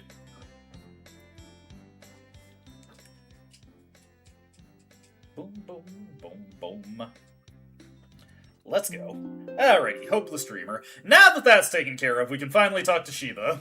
He's right here. It's you! I see, you heard about the depths of Orshan Cavern. I agree that it should be excavated, but as you know, that place is covered in mirror stone, and costs a lot of money to dig through it. How much would it cost exactly? One dig should be somewhere between 2,000 and 30,000 gold. That's a wide range. There's quite a range in the strength of the mirror stone. I could probably get that much if I ask Uncle or Father. But His Majesty and the nobles are opposed to the excavation. With Auldrant already an issue, they say there's no need to deliberately bring about more danger. Well, there's certainly something to be said for that thought. But we can't assume it won't be dangerous to ignore it either. Say... Uh-oh, I have a bad feeling. How about we collect funds ourselves and... See, I knew it! But if there's active Famicry operating, we can't ignore it. Yes, it would be especially bad if Van is involved. I suppose we can't simply let it be, can we? Yes, with the way things are now, we should eliminate all potential sources of trouble. Well, you heard them. What should we do? Well, once you've got those funds together you were talking about, let me know. I'll bring in excavation equipment and the detector to go with you to Orshan Cavern. Oh, what about Peko? This time around, I'll have to leave him here. It's going to be dangerous. Oh, good. Of all the things to be worried about. Now, I already have the money necessary to begin this side quest, and it is a pretty costly one, but with 9 million gold, that is more than enough to do everything you need to. But say you didn't have 9 million gold. I've been referencing this throughout the streams, so I'm actually going to show you a way to get, there's a little infinite money trick in this game that's pretty well known. Palkia mentioned it offhand, or rather made an indirect reference to it. For this, you want to give, Jade the Emperor's Best Friend title, and you want to have Annis equip her kitty cat costume. And we are going to exploit this game's simulated economy. So what we want to do first is we want to hop on our Albior and we want to fly on over to Ketterberg.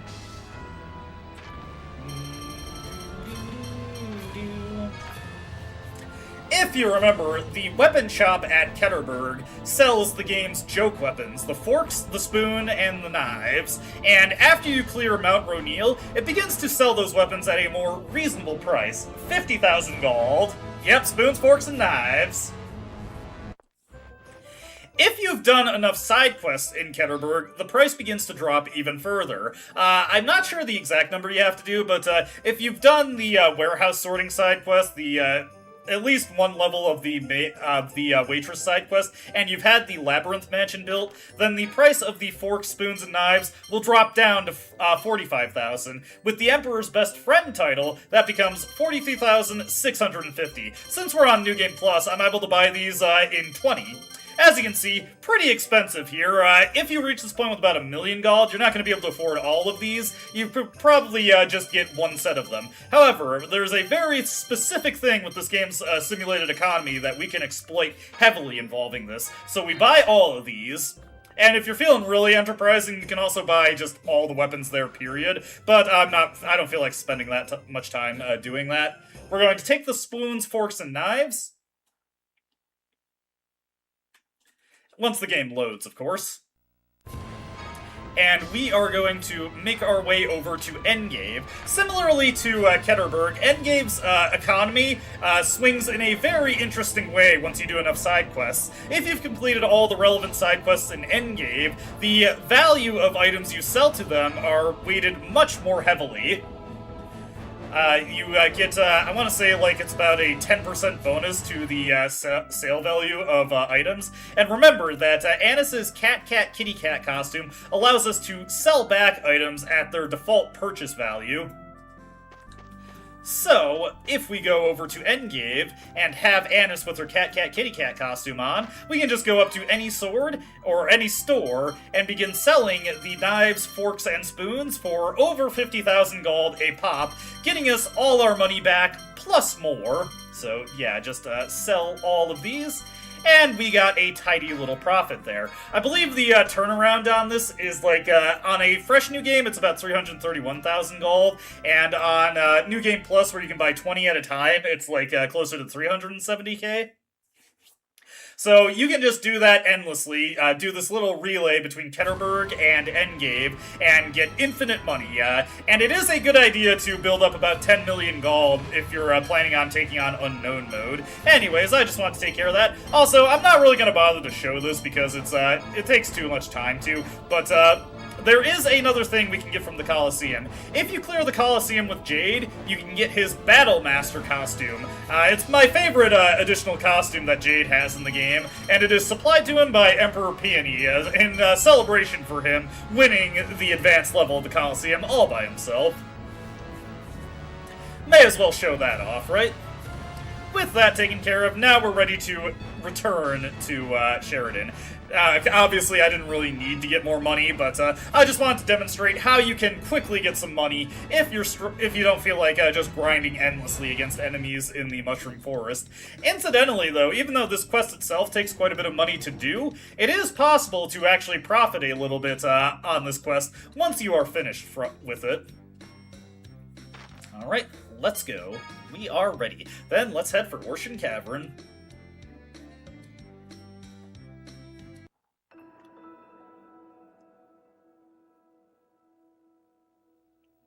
Here, there's a strong signature from this area.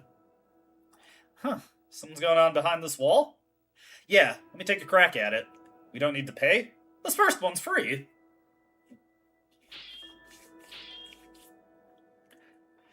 So, Sheba, even though it seemed like he was talking about excavation equipment, what he actually meant is that he is literally empowered by money, which, you know, I feel like that's true of a lot of us, and that will allow him to pickaxe his way through the mirror ore in the Orshan Cavern walls. Let's go in.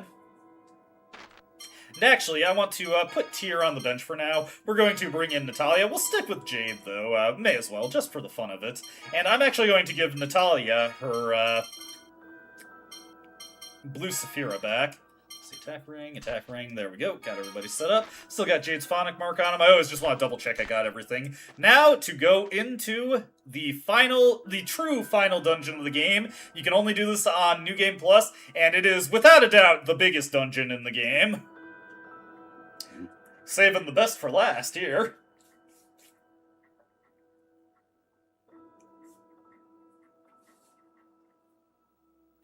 I feel scary monsters in here. Yes, it's not a pleasant feeling.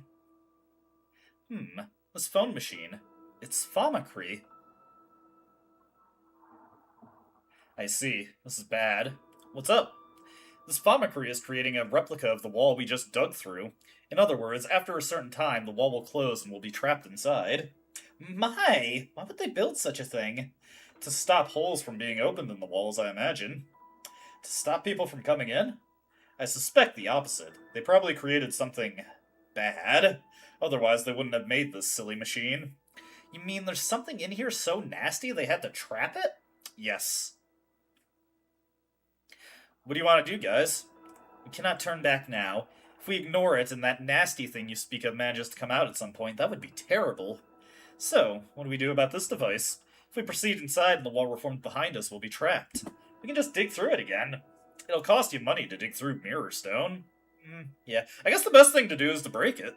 Leave it to me. Boom!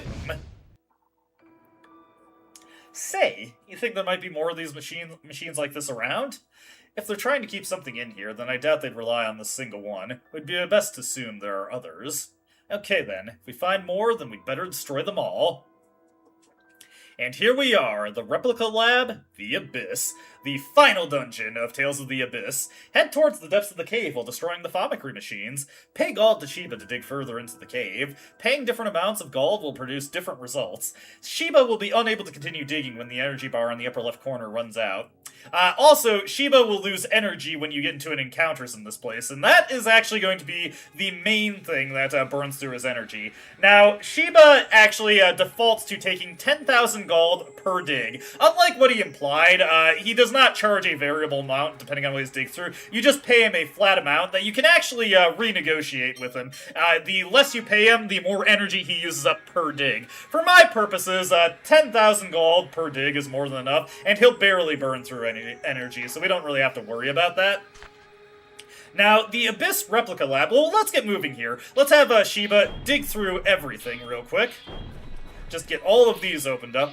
Now, superficially, this dungeon resembles a roguelike, but it isn't like that at all. It actually has a set layout, and you can take the same path through it every single time you play the game, which is convenient for us. That makes it easy to make sure that we collect everything that is necessary. What our goal is for right now is we need to break every single Famicry machine in this area. There are 18 currently for us to break. That's what that 0 out of 18 is for. Let's get all these enemies scanned.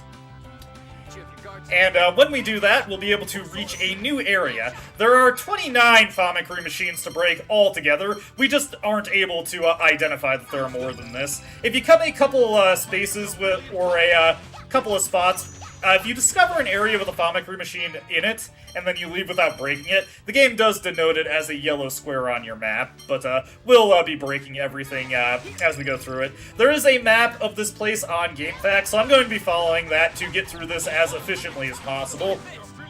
We have our catalyst weapons at full power now, so we're able to get through this with relatively little difficulty. Now, like I was saying, Sheba does lose energy whenever you get into an encounter, and he loses quite a bit more from encounters than he does from digging, so be mindful of that. It's not too big a deal, but we're mostly going to be avoiding encounters. We have the blue Saphira on Natalia, because that'll allow us to regain a good amount of gold from every encounter that we do end up getting into.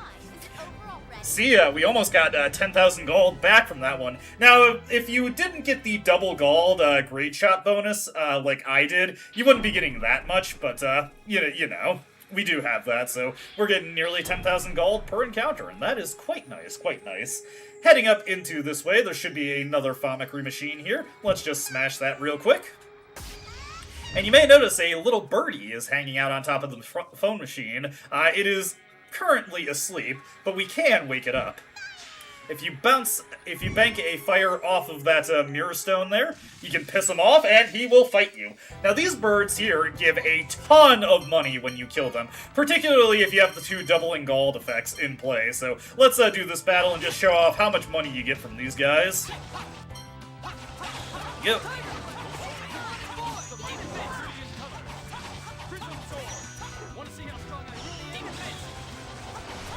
Yep. Oh, right, I need to turn off. I still got my strategies from before on this file. Gotta make sure Guy isn't using his overlimit there. Alright.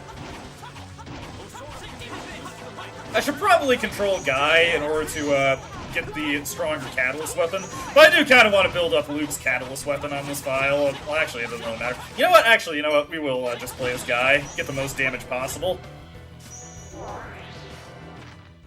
I should still have Final Cross set here, so gotta switch that over to Severing Wind. There we go.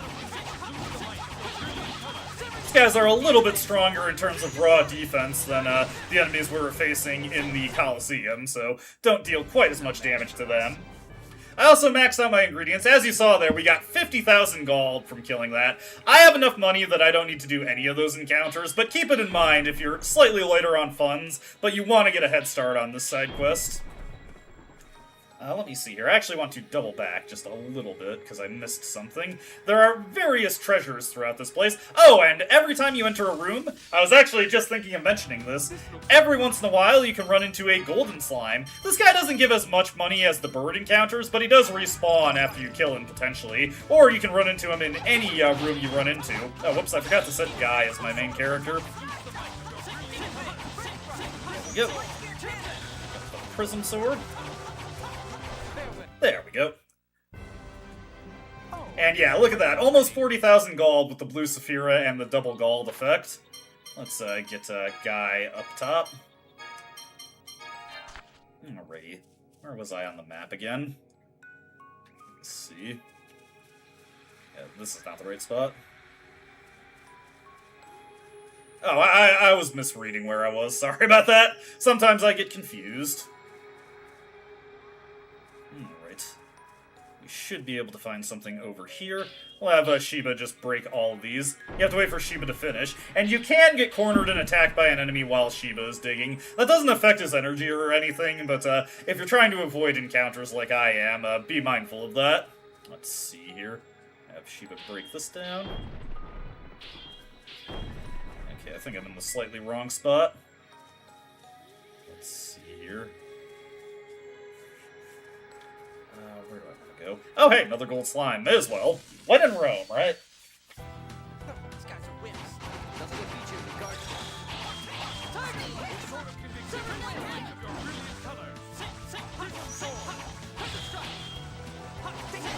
There we go. Another gold slime defeated. I'm reading this map very poorly, I'm realizing.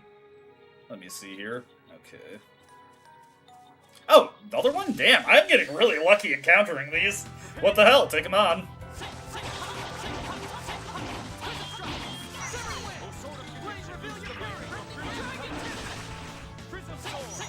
Nice to see such huge power on Dragon Tempest. Alright, let me think here. So we went to... It's driving me nuts. I'm totally misreading this. Okay, we're starting from the beginning here. Alright, we go on right here. Okay. And we go up this way. And I want to go over to the right. Let's see here. Are we able to go up from this room? No, but we can go diagonal.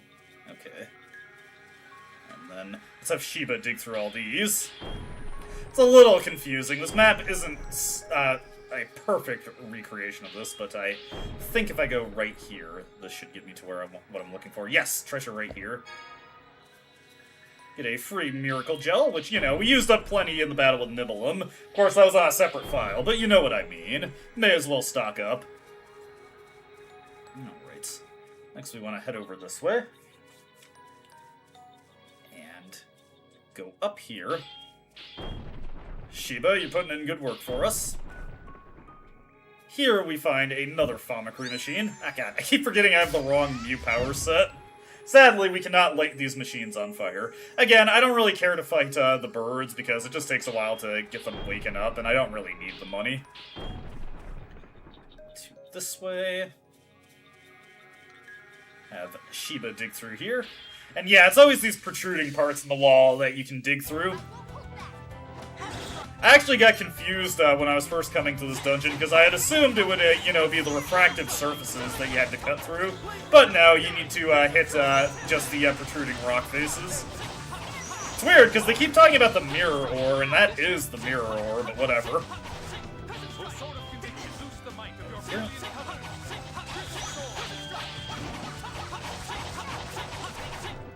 Have mercy, have mercy. I almost feel bad for that guy. Alrighty. There we go. We head through this one. Whoa! I did not expect to get this many golden slimes, but I don't actually need to fight them, so we'll just let them be. I'm getting really lucky here. Luck that I don't need, but luck nonetheless. I'll take it. Hey, a specific. Could probably use that. By the way, Shiba cannot climb up ladders, but he will walk under them, and you can actually get stuck on him, and it's really annoying, and I kind of want to slap his stupid ass upside the head for it. Alrighty. Let's see. Got another Famicry machine here. We got 4 out of 18 taken care of. Let's have Shiba just burst through all the walls here. He's like the Kool-Aid man with a pickaxe. Oh yeah! Alrighty. This way is something important. You can find healing springs here that recover your entire party and also restore Shiba's energy. So you'll want to do that. If Shiba runs out of energy, you get booted out of the dungeon, which we don't want that. So let's make it over here. And get the Kaiser bracelet. This is the ultimate bracelet armor in the game. Let's equip that on Guy. Alrighty, that is all we need to get in this quadrant, I believe. So let's move over to this way now. And we want to head through this area. Here we go. Have a break through this one. Start working our way northeastern. We cut through this one. I may as well have Shiba break this one down while we're at it. Let me break it down for you, Shiba. Now we want to start heading diagonally. Is there anything in here? Yes, there is. Let's grab that treasure while we're at it. The enemies will also camp out underneath the ladder waiting for you. Get a free life bottle. I wasn't capped out on those. We've already defeated the hardest boss in the game, so I'm not overly concerned with what we run into at this point. Which is why I haven't just maxed out my inventory for items yet. Alright. And heading this way. We'll find Famicry machine number 5. Now we need to start doubling back a little bit. Oop. I was looking at the map and I just immediately blundered into this enemy. We've cleared out most of the eastern Famicry machines, so now we need to start heading due west. Thank you.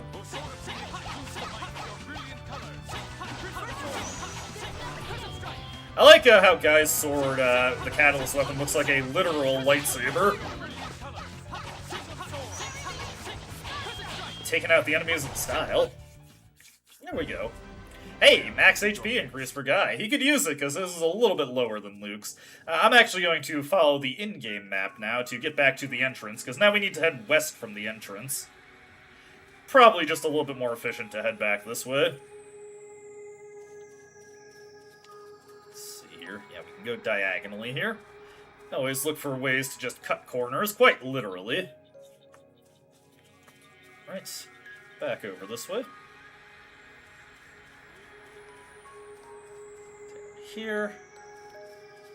Man, I am having crazy good luck with the golden slimes. I was doing a little bit of this on my personal file, and I didn't come across nearly as many as I did here. I had wanted to get a clear of this dungeon before I got to the point where I was going to stream it, but I ended up being really busy and just couldn't find the time for it, so this is not a completely blind, but I haven't made it past the first boss encounter in this area on my personal file.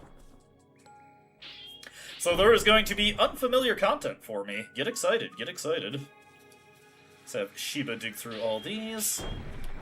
For the record, if you do have to, leave the dungeon to save or heal up, not that healing up is really necessary because we got the healing fountains in here, but if you do, all of the walls that you have dug through will stay open. I believe any that are adjacent to a Famicry machine will rebuild themselves. I didn't really test it. It doesn't really matter that much. I just wanted to let you know that you can leave this dungeon at any time, and Pika will actually take you directly back to the entrance if you ask him to. Yep.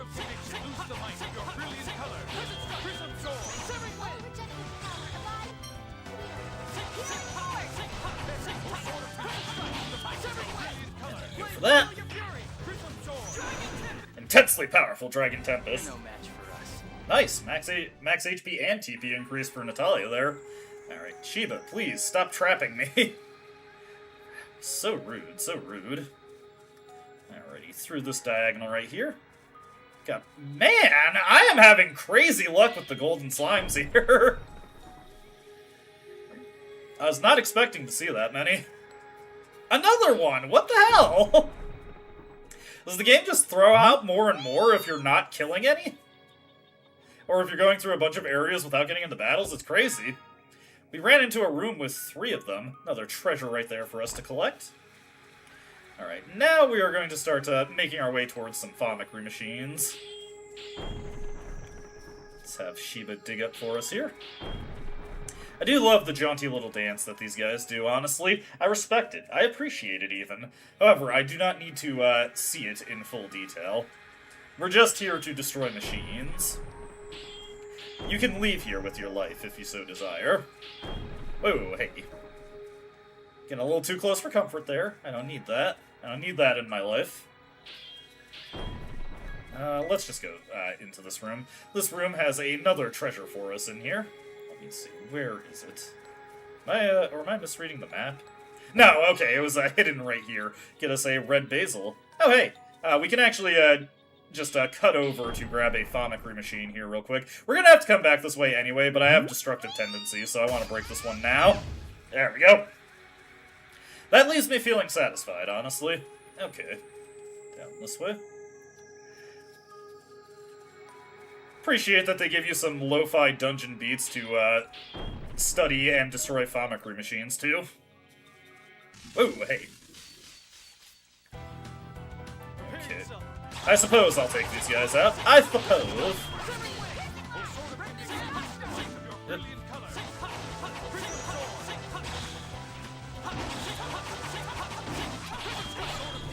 Oh, whoop. I was expecting that guy to last a little longer than that, truth be told.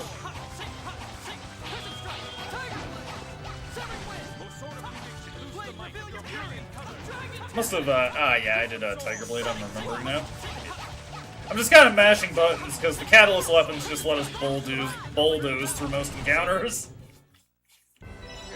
Hey, nice! TP increase for Luke. He could always use a little bit more of that, even though he's close to the cap. Alright, destroy this Famicry machine here. And we want to make our way over into here. Leave me be, a little imp guy. I have no business with you. Should be another treasure chest. Yes, indeed. Yes, indeed. Grab this sucker right here and get another miracle gel. Alright, next up, we need to make a diagonal cut again, so Shiba, if you would do the honors. What? Sorry. Sudden dryness in the throat there. We'll just break all of these. Probably overkill, but again, it makes me feel good. Inside here, there's just going to be a treasure chest, so we will go quickly grab that. Once again, at the top of the ladder, so Shiba is probably going to pin us against a wall. We don't like you like that, Shiba. Hey, 10,000 gold. Awesome. Here you go, Shiba. You actually earned your money this time. I'm kidding. He's helping us out here. Smash this one. And make our way over here. We're actually going to be seeing another mechanic of this area in a second. I didn't really need to break that one, I just kind of felt like it. Oh hey, another treasure chest right here. Get a cobalt chamber for our efforts. Again, I didn't need to break that side one, I just felt like it. Let's start heading up. Now, as you can see, the floor is a little bit different here, but in this specific room, that does not matter that much. What we want to do here is actually go diagonally. Ah, goddammit. I was just watching Shiba do his work, and he was doing a good job, and you interrupted that.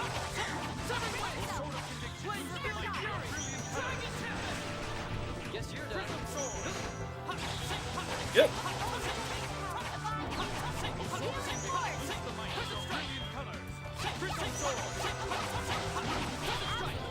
Excellent work, Jade.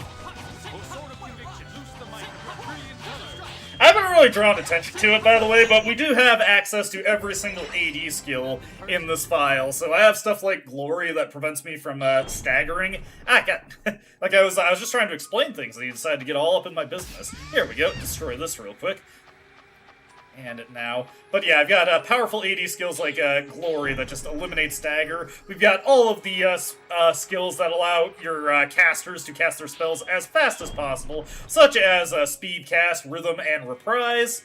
And just a bunch of goodies like Angel's Tear, which revives us, Resurrect, which has a chance to revive us, and any other really notable ones. Well, obviously I've got all the combo editions as well.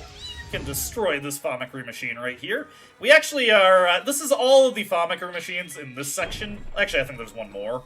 But we're going to keep going this way. There's no Famicry machine in this direction, but there are a couple of goodies. Let's break this over here. Destroy this one real quick. Shiva, ah, God! The game repositioned me there. I was going to run from the imp by going down, but it put me in a position where going down just caused me to run right into it.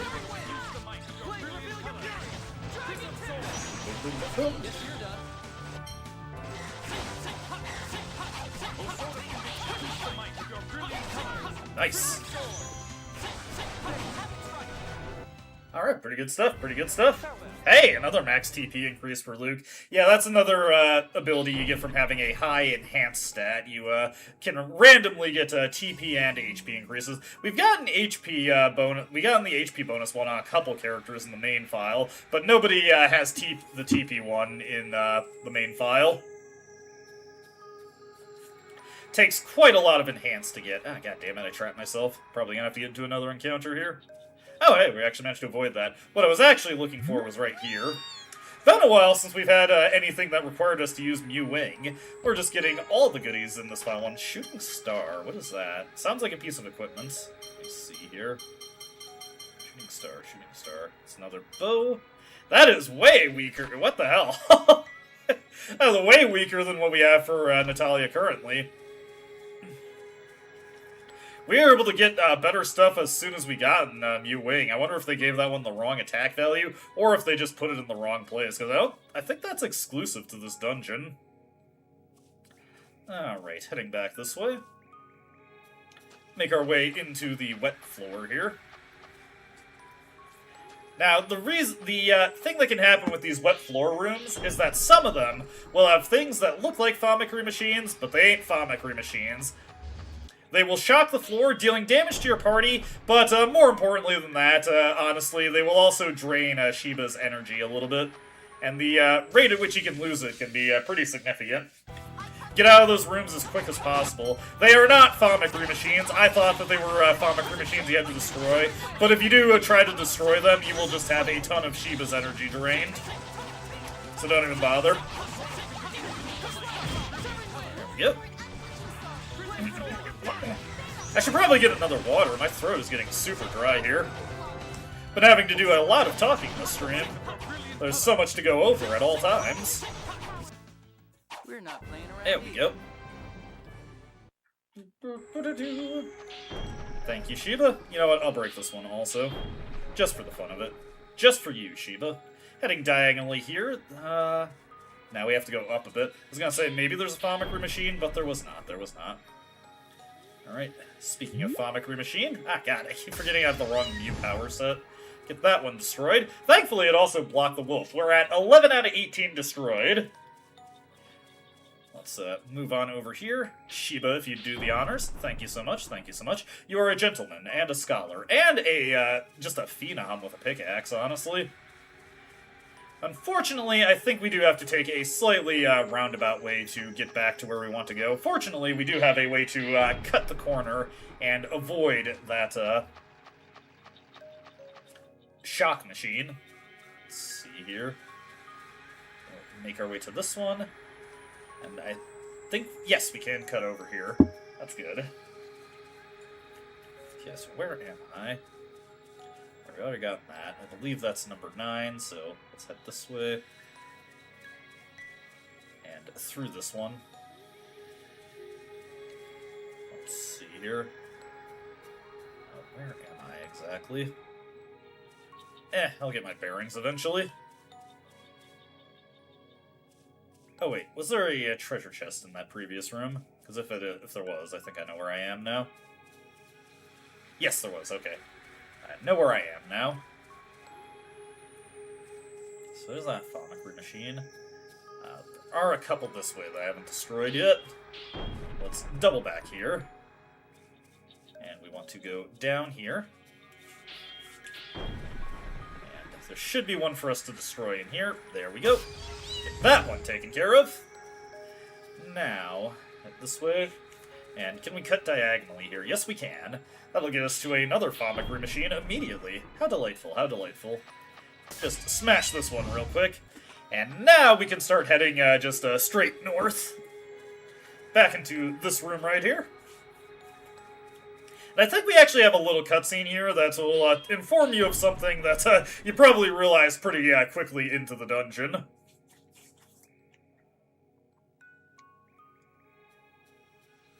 Ow, wow, wow, wow, wow, wow, wow. You're injured. Shiba was caught in the battles we've been fighting. Yeah, if the battles go on very long, Shiba's going to wind up getting hurt too. He is a civilian, after all. If he gets really hurt, we might have to go back. Let's be careful. We need that detector. But not Shiba, huh? You know, it is implied that we needed Shiba also. Maybe Jade's not being that callous. He probably is, though. Alright, smash this one here. Wondering if I'm missing a machine anywhere. We'll find out. Let's destroy through here. Alright. I believe we need to go over to this one. Yep, Famicry machine here, taken care of. With style, with style. Let's double back here, because we need to go diagonally this way now. Alright, through here we go. And still think we need to keep going diagonally. Leave me be, a little imp guy. I have no quarrel with you. What is your problem? What is your beef with me? What have I done to you? Besides kill your friends, but you know, that's neither here nor there. They were attacking me also. Into here we go. Let's see. Oh god, shock. Floor shocker. The Shockmaster! Ow. How rude, how rude. Let's see. I have to go this way. There should be a treasure waiting for us in here. Break this. Grab this treasure real quick, get a free grass chamber. Very appreciative of that. Let's see. That's the one that we already destroyed, so we're good there. Let's see.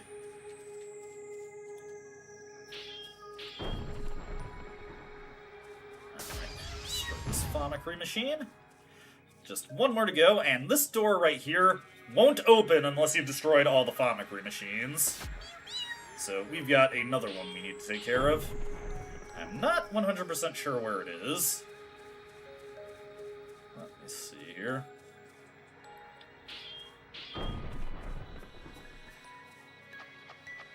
Oh, ah, God.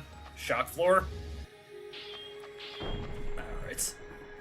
Probably it's somewhere in those blank spots, and I just misread the map, or I thought there was one that I cleared, and I actually did not. So we have to, unfortunately, double back a little bit. I'm not being super efficient here. Inefficiency. Bit of a problem for me, unfortunately. Man, look at all the gold slimes we've been running into. If I actually cared about the money that they were going to give me, if this was a file that I was sticking to, I probably would stop to kill them all, because I would reimburse just everything that I've spent on this dungeon. Let's see here, I destroyed that one. Oh, hey. Do not get too close and personal, my guy. Let's see here, through here. Hurry up, Shiba. Shiba, if you could. Alright. Let's try going down this way. I think I think I recognize where I missed one. I think I missed this one for a while on my personal file also, actually. The more things change, the more they stay the same. There we go. Alright, now we can make our way back to that door. Let's see, let's make sure everybody's in good condition. Fortunately, we've got Tyr kicking around in reserve to just cast Revitalize on everyone. And we actually have a little bit of a boss fight coming up, so we will just get ourselves ready for that. And I just mean, like, emotionally and mentally. We already have all the equipment we need to handle it with decisiveness. I feel like if you're playing this alone on your own at home, you should probably get your own music queued up. I could see this this song becoming a little exhausting after a while. Not exactly a banger. Not as good as the battle theme we had for the cameo battle. Let's see. If I go this way, then we go diagonally this way. Ah, boy. And I caught it on a shocker cycle. How unfortunate. Oh, well. I don't really feel like healing that damage off. Let's, just break through here.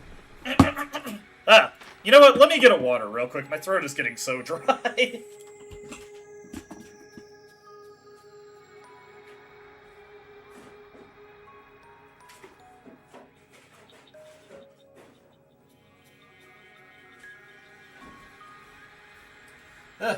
My workout must have, taken more out of me than I realized today.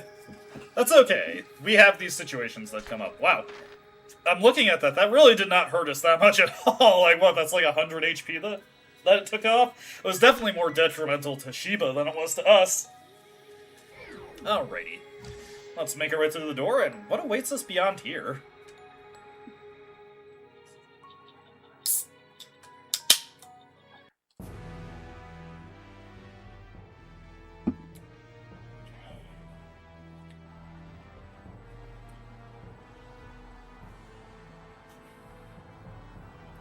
Oh, you gotta be kidding me! What?!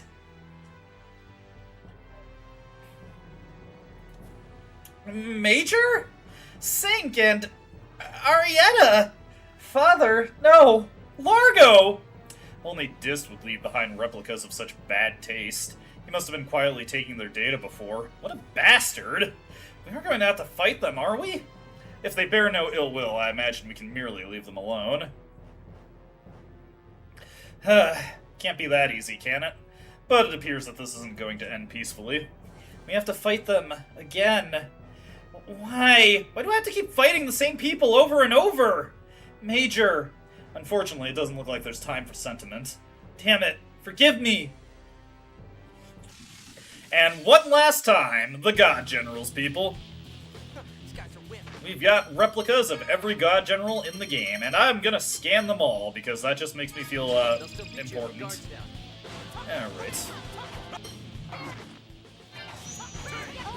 Okay.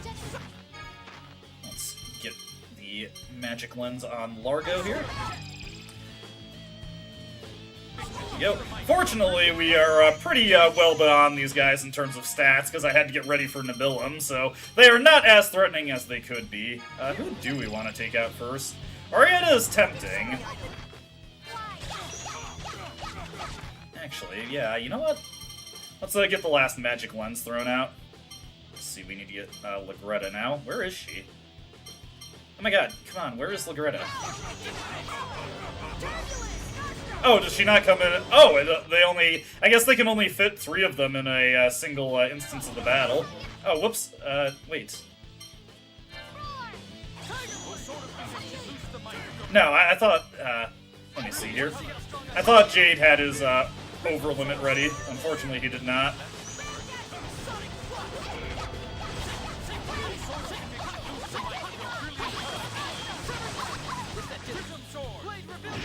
Okay. And we're going to do this. Okay. Yeah, you go for that, buddy.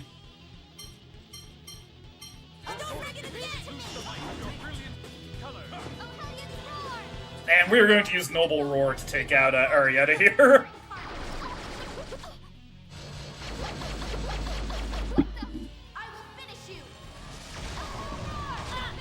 There we go. What the? Oh, like, she just transmogrified into Lagretta there. That confused me a little bit. There's a lot going on in this battle. Alright, with that taken care of. Oh, hey, actually, I can switch over to Jade here. May as well get a free indignation out while I'm at it.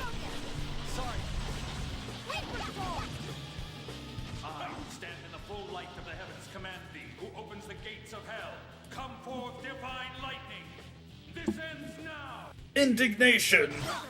There we go. That was some serious damage there, actually. Let's see here. Over the guy.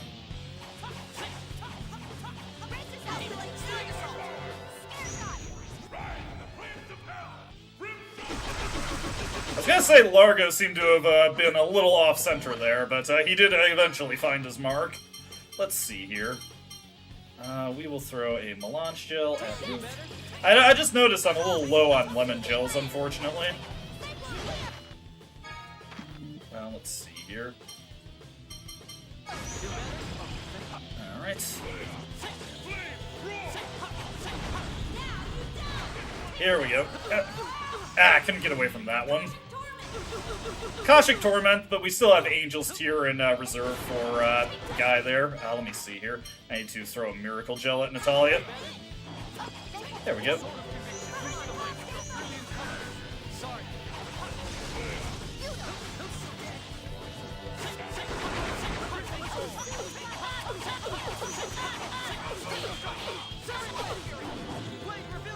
Go. Oh, hey, she's already dead. I don't think we've ever seen Legretta's Mystic Art. I've always killed her before she had a chance to use it. No, we did get to see it in the final battle with her. I just couldn't remember. Hey, we got another Saphira, not that it really matters. And a free chamomile. There we go. That was a little messy, but I wasn't exactly sure how that battle goes.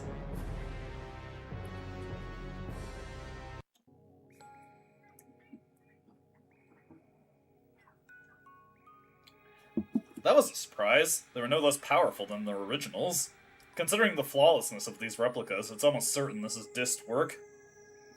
They were replicas, but they had their own wills to some degree. Dist must have taught them for a while. And then he just trapped them here? What was he thinking? They felt stronger than their originals to me. How can that be? The original method I developed creates replicas like them, stronger than their originals, but in exchange they have a variety of problems. What did they do for food? There's nothing in here but monsters. When we leave here, let's make graves for them. Their bodies disappeared because of the phonon separation, but I can't just stand just doing nothing.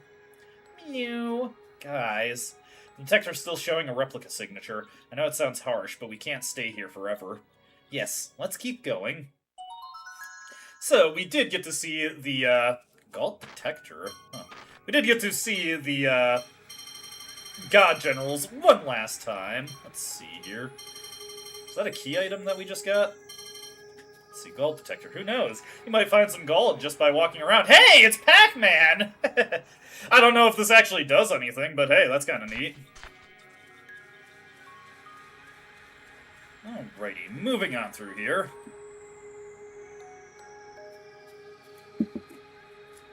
A little bit more to go through. Now that we've made it into this section, hey, new song, hell yeah. For right now, though, we just, hey, new enemies also, double hell yeah. We got Sludge Tortoise. Like a Pokemon. Let's see here, Magic Lens. This guy is big, but he shouldn't be too much of a trouble for us.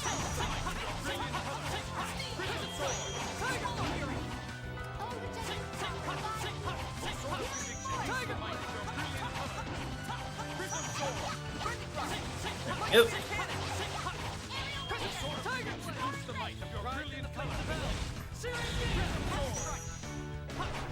Alright, that wasn't too bad. We're not gonna bother fighting all the sludge tortoises. I just saw a new enemy, and I was like, you know, I gotta engage with it. Let's see, this way there should be a treasure chest. If we head up here, what do we got in this one? I like this song a lot better than the previous one, honestly. I like the ominous nature of it. It's almost like we're in a horrifying section. The horror game segment of Tales of the Abyss. I had to play a new horror game for the channel, it's been a while. This one right here. And smash on through here. Sheba, you're up. Good work, good work. Let's see. Want to cut over to the northwest here. Fortunately, this back half of the dungeon is a fair deal shorter than what we've been up to up until this point. Grab this right here. And inside here... Ah, God. Not gonna fight another sludge tortoise unless he happens to be camped right in front of the entrance. Then I kinda have no choice there.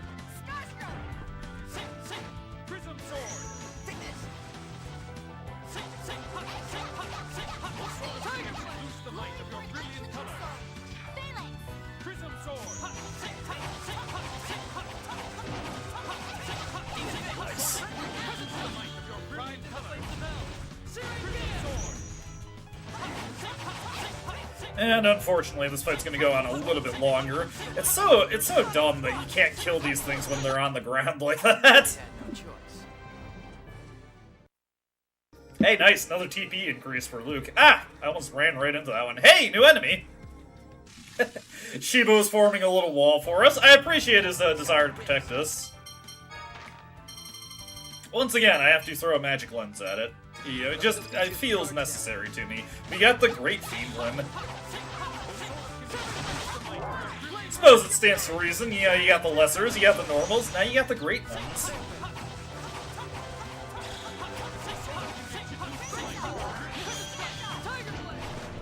Good. Ah, dude, check out that katana you got. That's awesome. I actually like that a lot. You get points for style, my guy. Not that it's going to save your life, but you know.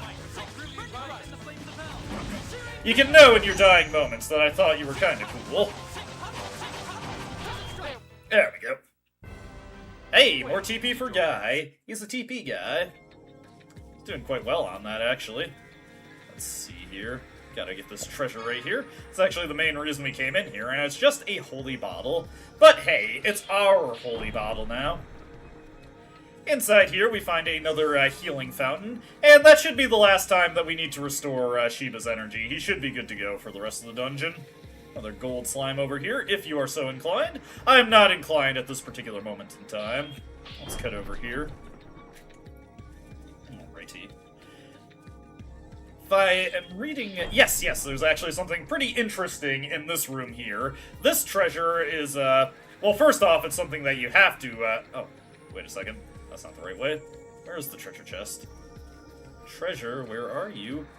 Okay, we gotta do Mew Wing. Let me get that out. Ah! I always, go to the wrong power. There's only 3 I can select from. How come I can't pick the right one on the first try? Anyways, in this chest you get Gungnir. This is a spear for Jade, and unlike that shooting star we got, this one is actually notable. It is actually Jade's strongest physical attack weapon, at 850 physical attack power, but it's weaker on his phonic attack. Now, the really funny thing about this weapon, this is actually the highest physical attack a non-catalyst weapon can have, so Jade the Mage gets the physically most powerful weapon. Kinda funny, like that. Probably an intentional joke on their part. But Jade gets a lot more mileage out of his phonic art, so his phonic lance is his true ultimate weapon. Get this one destroyed. There we go. I remembered to switch to the right power this time. Let's see, we got a couple things to crack open here. First off, another chest over here. And an actually, well, not great, but a notable item, a red saffron. If you're looking to max out your agility, there you go, there you go. Not that agility is a really important stat, but everybody likes to increase their stats, even if it's not a particularly useful one. Look at all these tortoises we've got. Just need a few hairs to get them into a race, and then we can see the true potential of Slow and Steady. Alrighty, down this way. Leave me be. Okay. Actually, this is the wrong way. No, Shiba! Damn it! Stupid ass was blocking the way! I get into a really You know what? Screw it. Now, we'd just be blocked again. I do have to fight it out. I was gonna run away, but then I realized, no, we're trapped in the doorway, so I do have to fight it out.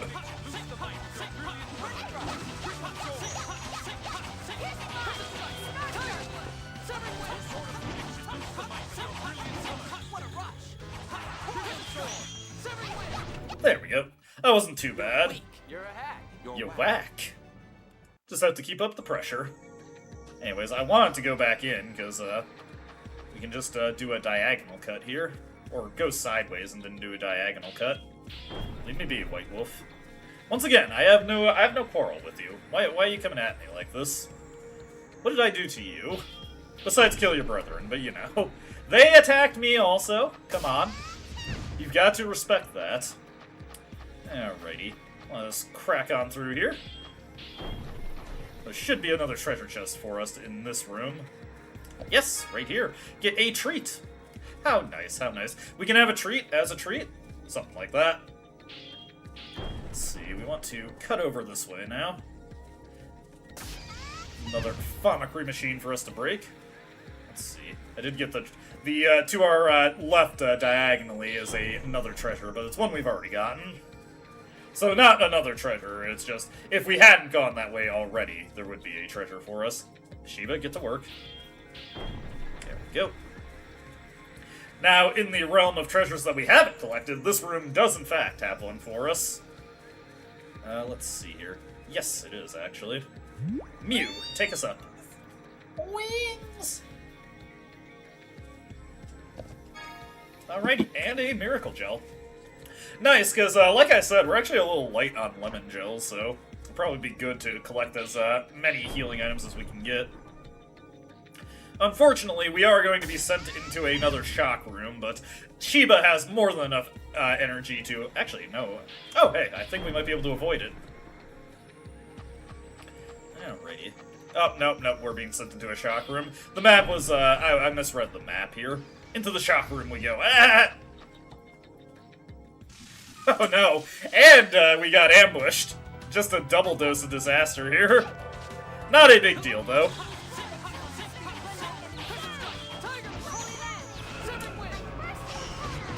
Ah, man. Every time.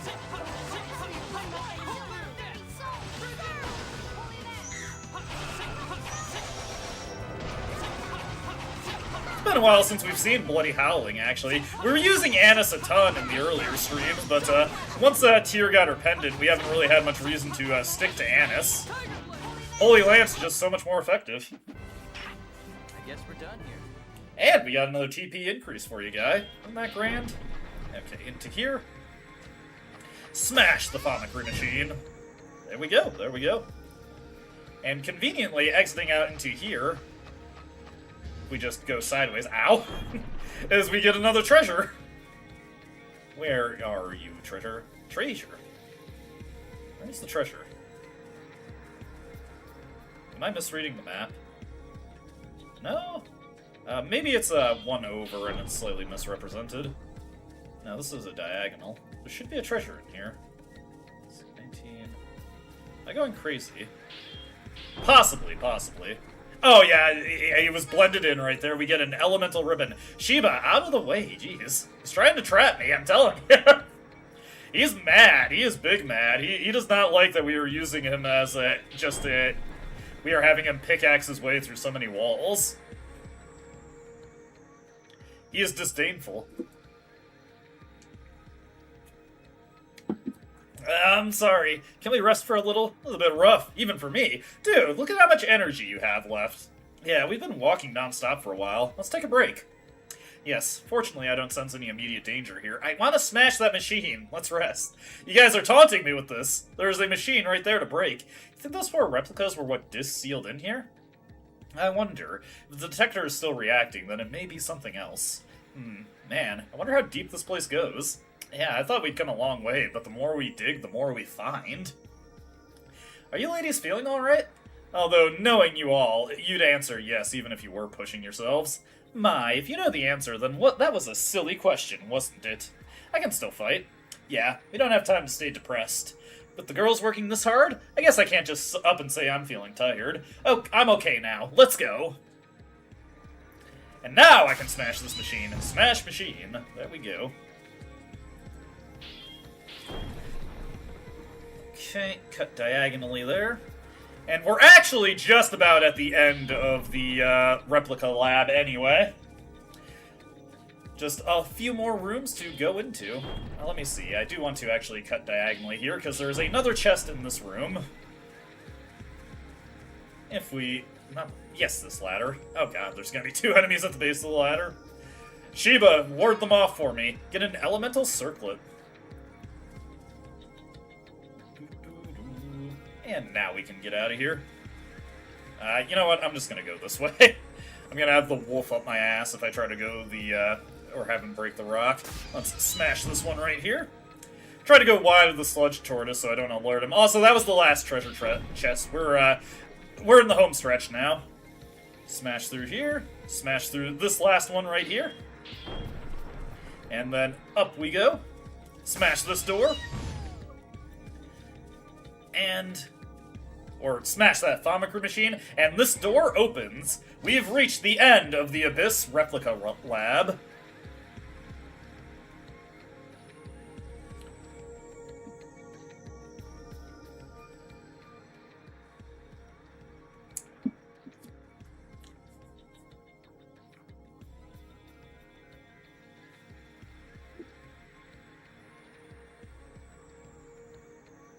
Maybe that's what the detector is responding to. Wait, there's something moving in here. My tail's tingling! Behind us!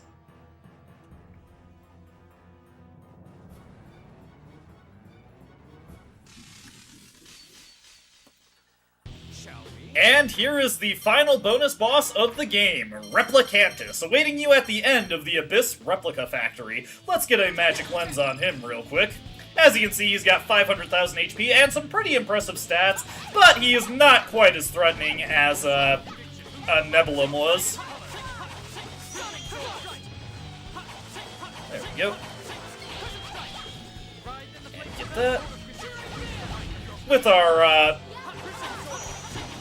very powerful catalyst weapons, we can deal some great damage to him. I actually am going to have, just to be on the safe side though, let's have Natalia set up some revives for us. We definitely deal a lot more damage to this guy than we did to Nebulum though, so this is not going to be as nearly as long as an encounter. Okay, damn it, I was trying to do a backflip there. Healing window. Damn it! That doesn't have nearly as big an AoE as I thought it did.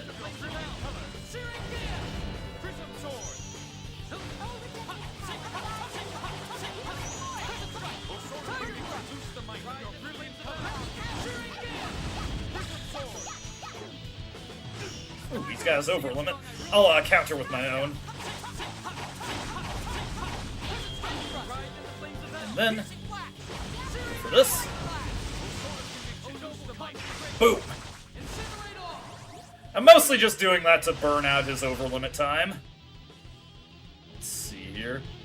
Alright, he's about halfway dead now.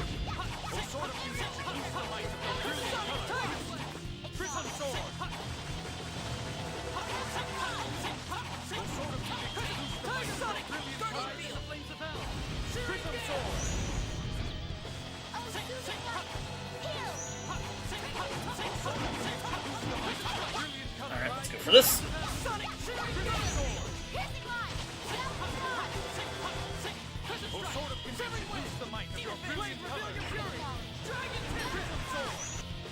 See, he's getting close. I kind of want to go for the indignation finisher again.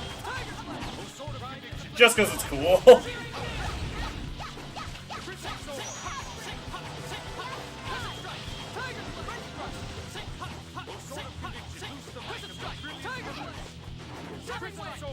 Okay, he goes for that.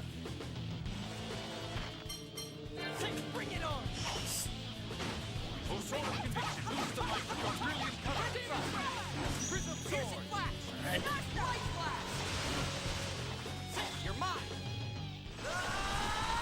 Not gonna deal as much as Racing Phoenix did, but still enough to burn out his clock. Okay.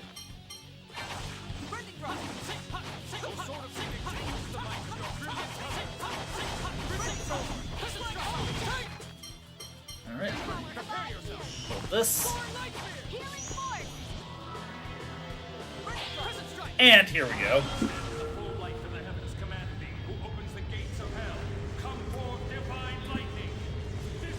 Now, indignation. Boom. Out of here. And Sunlight Chamber acquired. Oh, whoa. Nice amount of money for defeating that guy also. Jade's max HP increased. All our stuff going up. Nice to see, nice to see.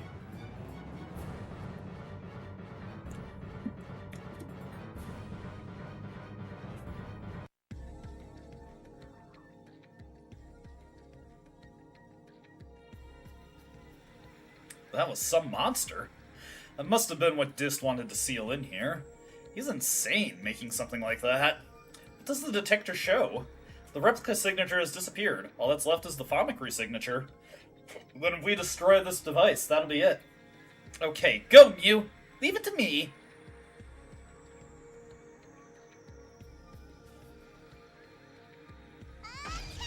There we go. One last Mew attack. The last one we'll be seeing in the game.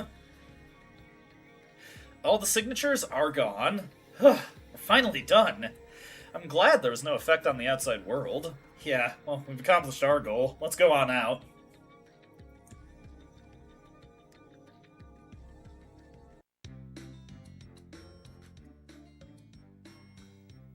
I'm back, Pecco! Thanks for everything. Thank you for your help, too. Nay, take a nice long rest now. No, now that I don't have to worry about this anymore, I'm going to start traveling the world with Pecco again. Oh, but you might still want to look around that cave, right? I'll stay there for a while longer. Okay, gotcha. See you again soon, Pecco. Ugh. Pecco's the only thing on her mind again. She likes the doggy, okay? And with that, there is actually one final side quest we can do on this file. Once you defeat Replicantus and get the Sunlight Chamber from him, it specifically has to be the Sunlight Chamber from Replicantus. Remember that cats that we talked to at the Ketterberg Hotel that said that they would just like to see the items from the monsters that they heard about? Well, now we have all the items. You need the spear from the sandworm, the helmet from the behemoth in the marsh, and the sunlight chamber from Replicantus. Once you have those items in tow, you can now return to the Ketterberg Hotel, talk to the cats, and complete that quest, and get Tyr's final costume title. I actually don't know what this one is, so I'm looking forward to seeing it, truth be told. Into the Ketterberg Hotel, and if you forgot, he is on floor 3. Again, it's been a while since we've been here, so it is not unreasonable if you've forgotten where this cat's is. Yeah, right. I believe, is this one? I don't think it's the first one we come across. Yeah, not the first one. Don't even know if there's anything in that room we can steal. What's even the point? I think it's this one. It's a little distance away from the maid on this floor. There we are! Say, those 3 items he's talking about. They sound like the Golden Helm, the Giebog, and the Sunlight Chamber. Yes, and the description of a giant worm, a monster with a large black body, and numerous other monsters fused together matches as well. Oh, wow! You have seen it, haven't you? Thank you. I knew Granddad wasn't a liar. Uh-huh, I'm glad. Thanks. I'll dance for you. Uh-huh, uh-huh. And I'll give you this, pretty lady. Na meow, ko meow. Oh, hey! Whoa, Tyr, look at your clothes! She's not even paying attention. Now you're an MC, pretty lady. Lady, pretty lady. You have gotten the Monster Collector title for Tyr. Uh-huh, uh-huh. If I don't say anything, she'll probably stare at him forever. Well, I guess we should be going. What? Already? Let's go. Alright. What are these clothes? The kid did it a minute ago, and thanks. Anyway, I wouldn't worry about it. You look good, Tyr. Thanks. See you later. I'll dance for you anytime. And yes, we now get Catgirl Tyr, so let's just take one last look at our costume, because we're going to load up a file and, unfortunately, be denied Catgirl Tyr in the near future. So let's see, Monster Collector, last title in her list. And there you go. Oh, I noticed that she even has a permanent blush while she's wearing it. Okay, that's kind of funny. Alright, that is it. That is all the side quests in the game. Cat outfit acquired. Now, we are ready for the final boss, and I did you all a solid. Remember how we had to leave, from Auldrant to do the remainder of the side quests? I did you a solid and just walked our asses back to the, final save point. There is no way to quickly get back to the final save point. You do have to walk back to it. Let's make sure we have the right party for the job. We're going to need Tyr, Jade, and of course, we'll finish this off with Luke. I think he's the one who's most entitled to a final showdown with his master. Everybody is equipped with everything that I want them to have. We are going to put an attack ring onto, Natalia here, because, well, the blue Saphira will not serve any purpose for us in this battle. Alright. Once we head up those stairs, it'll be time for the final boss. We're gonna take a really, really quick break here so I can use the bathroom, so give me a second. Get ready, get cozy. If you want to get any snacks or drinks before we get to the ending sequence, now would be your time to grab them. I will be right back.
Yeah, sorry, Palkia. The Luke and Ash fight was in the last stream, unfortunately.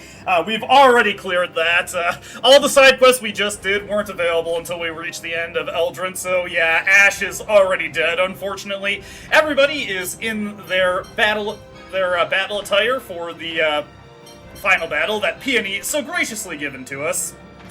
Oh, sure, I can use the Key of Lorelei for this fight. Let me see, how much of the downgrade is that? Not much, so yeah, we can put that on. No problem, no problem. Alrighty. Let's, what the heck, we'll throw Natalia in as the field character.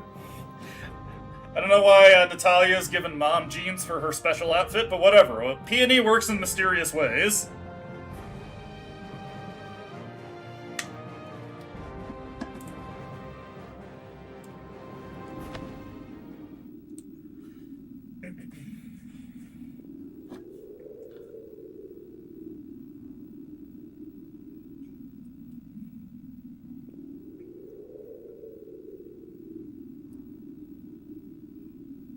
I'm impressed.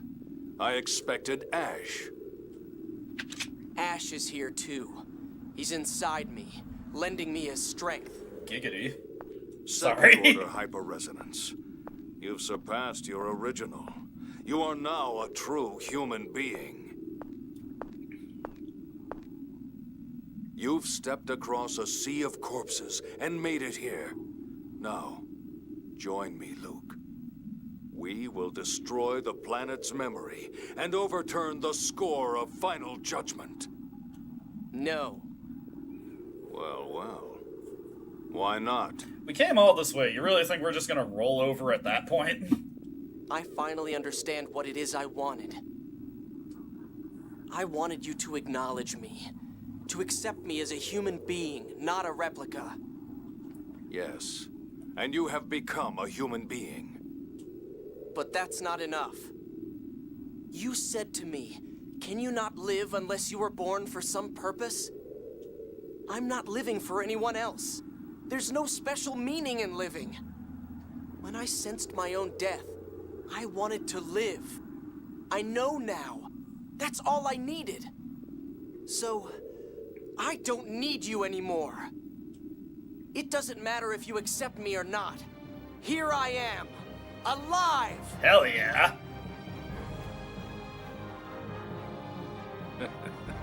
You've acquired some impudent wisdom. Van, people can change, just as Luke has. Reconsider one more time. The planet's memory may exist just as you say, but is it really absolute? Luke isn't here because it's written. He's here because he chooses to be. The planet's memory is one possible choice for a future, but only people make that choice. That isn't absolute either. You might not be choosing, but rather being made to choose. If so, maybe you're being made to choose to destroy the planet's memory. If you say you've decided to erase the planet's memory of your own will, then that itself is proof that the planet's memory isn't absolute. My head's going to explode from this. That's an empty argument. Yulia's score represents the planet's memory I speak of. The destruction of mankind is written in it. The destruction of the planet's memory is not.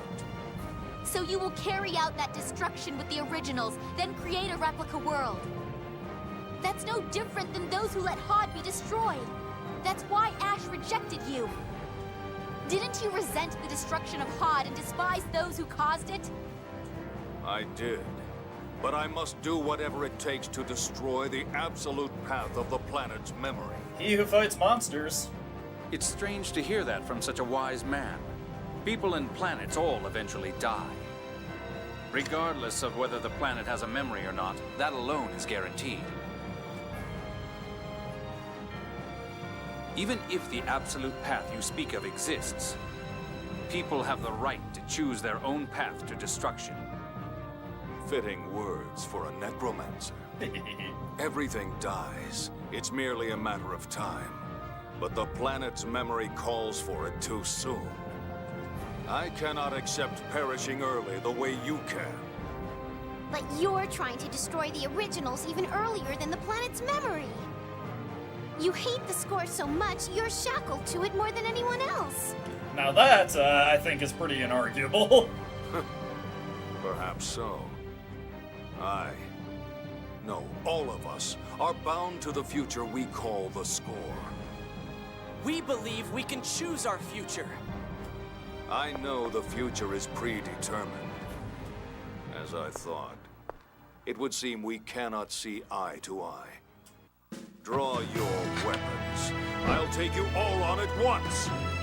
Van, prepare! Final battle time.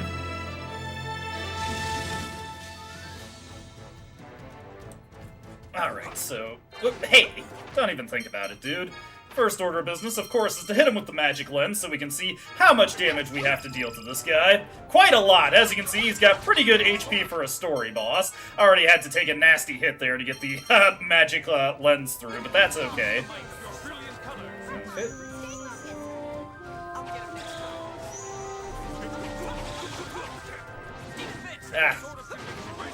Have to remember to... there we go. Have to remember I don't have my full combos anymore. Nice, cool. I love that little voice actor trivia. That's always fun. Let me see here. Actually, what I'm gonna do... hold on. Yeah, use the Mystic Cage here. Immediately get this big damage onto Van. Boom! Nice little 10,000 damage there. Again, we can't use, unfortunately, we cannot use, oh, hey. We cannot utilize, indignation on this file.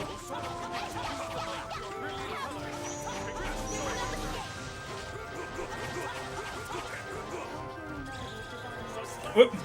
No, no, damn it! That was supposed to be a backstep. Son of a gun. That's okay, that's what we set the revive up for. Okay, give me the revive again. Out of here, Van. Just don't think about it.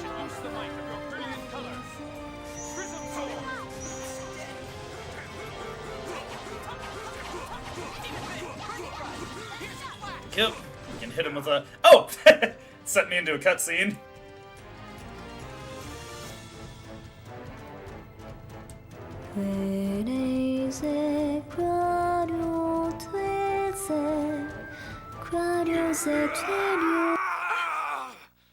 The phonic hymns. Their melody will indeed awaken Lorelei. But you don't know the true wish contained in those hymns. They won't work on me.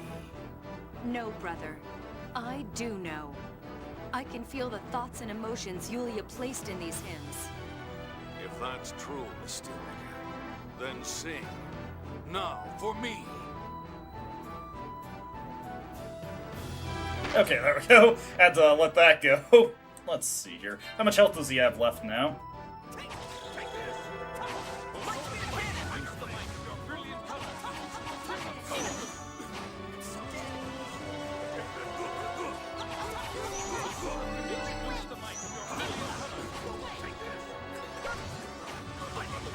I have a bad habit of doing the Guardian when I mean to backstep.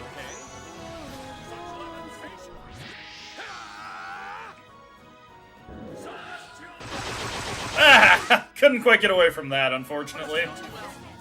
Oh, damn, that was a all-targeting one. It's a good thing we got some specifics in tow. Ow. Let's get that up.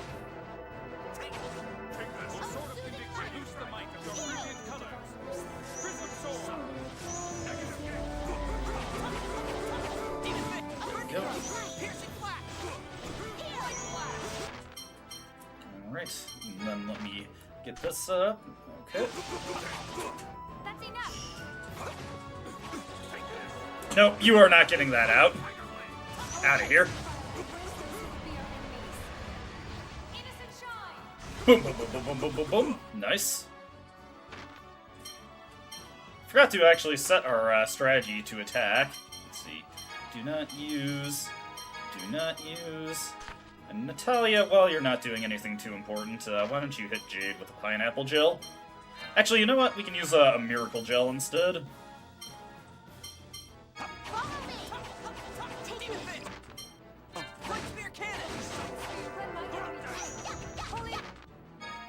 Definitely gonna have to, hold on, let's wait a second. Do a melange gel onto, Natalia there.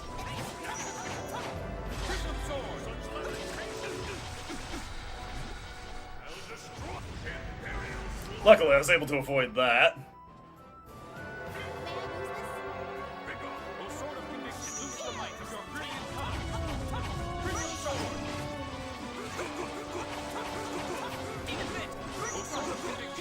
There we go. Okay.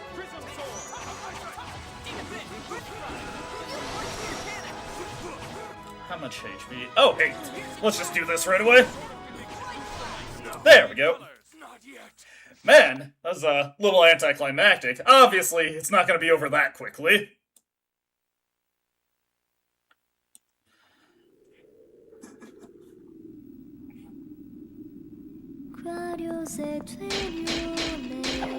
Die! Have you forgotten? I'm the one who taught you the sword. Release Lorelei!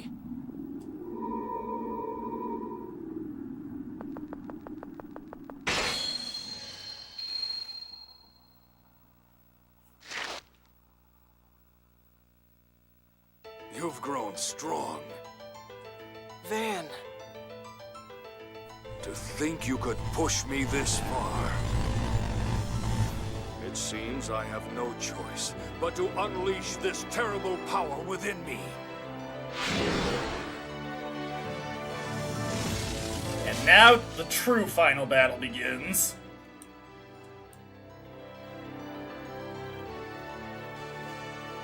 So, he's finally used it.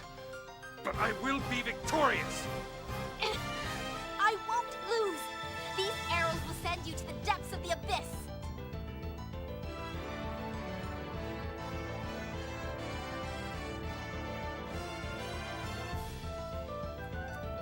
Now we must square off against Super Saiyan Van. You have strong allies, Luke. They've supported me through everything. For their sake, I can't lose. No. For my own existence, I will not lose! When you use Lorelai's power, your control over Lorelai weakens. Luke recognized that and forced you to use it. The same Luke you refused to acknowledge for so long. Luke will not... No! We will not lose! I commend you for making me use this power. I would expect no less from my student. But that, too, ends now. Goodbye. Luke! Yep, here we go. Okay, we gotta get things set up first. Ooh boy, we're a bit low on stuff here. So first off, get the revive set up on Luke. Get the let's have Tyr use a treat on the party to get our TP restored. Ooh, that's not good. Let me see here. I need to throw a lemon gel at Tyr. Luckily, we did get the revival out. And now I can throw a life bottle at Natalia. And I'm going to order Tyr to use a holy song on us. Oh, I don't need Nightmare activated. Why is that still up? Let's use holy song.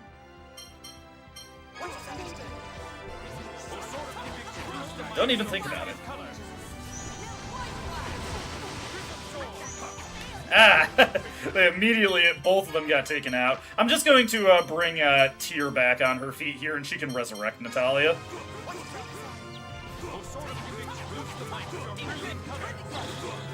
Go.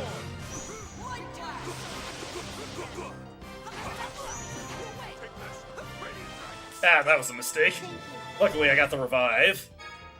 Let me see. Let me use a specific here to get our HP up. God. Okay, get the revive up. Haven't been able to throw the magic lens at him. Let's get our last magic lens out. Last magic lens we had. There we go. Man, they just keep getting taken out. It's having trouble getting control on this battle.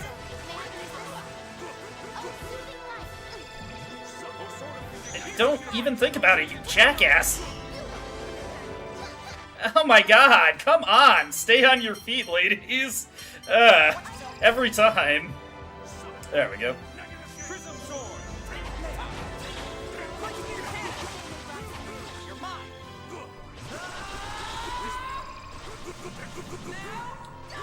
There we go. Just knock him down for a little bit so I can get some control on this battle, like Jesus. Let me see here. Use a pineapple gel on Jade. Actually, as a matter of fact, hold on.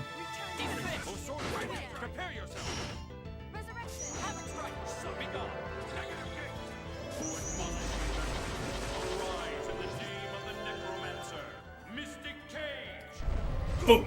Now know what true power is. Okay. Come on.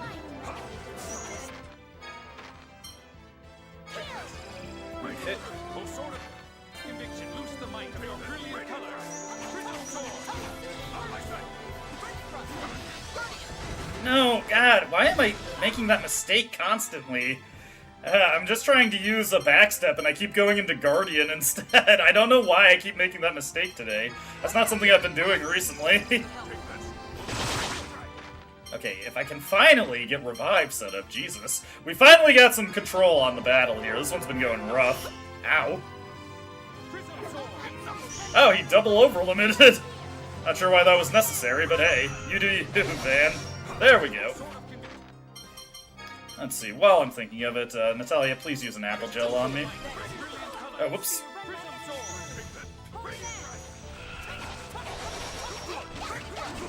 There we go. Now we finally got this going our way. Okay, get the Holy Song up now. Been meaning to get that up for a while, so we're not taking as much damage, and we're dealing a little bit more. There we go.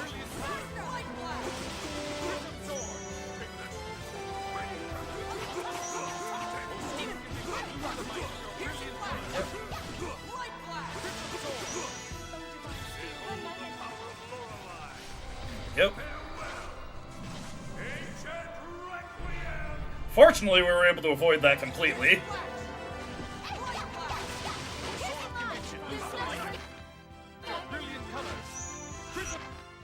Let's see. Gonna need a pineapple gel on myself for once.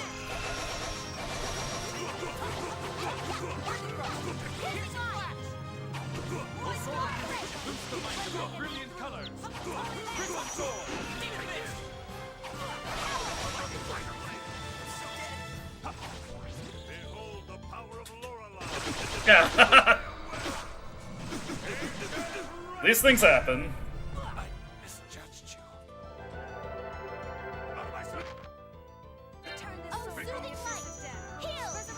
Oh, no, no, oh god.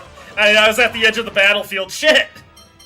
That was not good. I was trying to just avoid that, but I was at the edge of the battlefield, so I had nowhere else to run.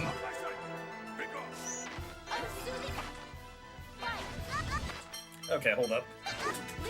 I can avoid that by doing this. Use the mystic art here.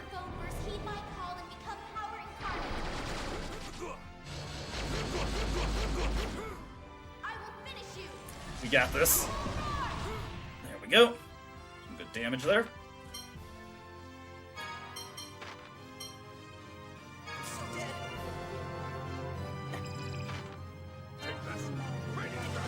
Ah, I'm at the edge of the... I can't tell where the edge of the battlefield is. I keep running into it.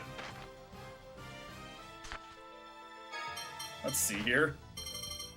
Use the life bottle on Jade real quick.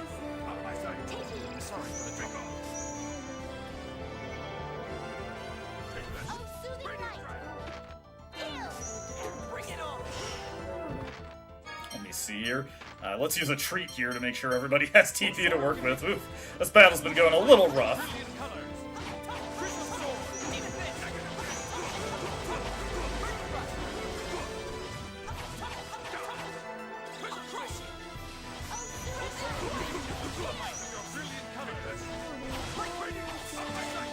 Ah, no! I wanted to get the Radiant Howl finisher, damn it. Yeah, he wasn't close enough for it anyway.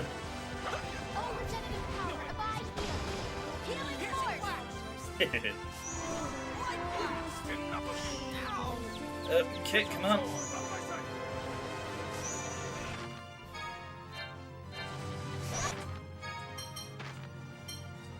Come on. Nope. Too slow.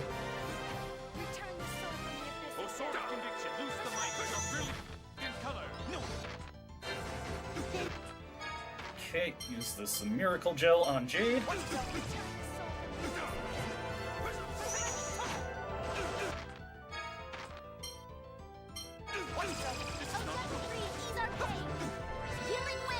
we go.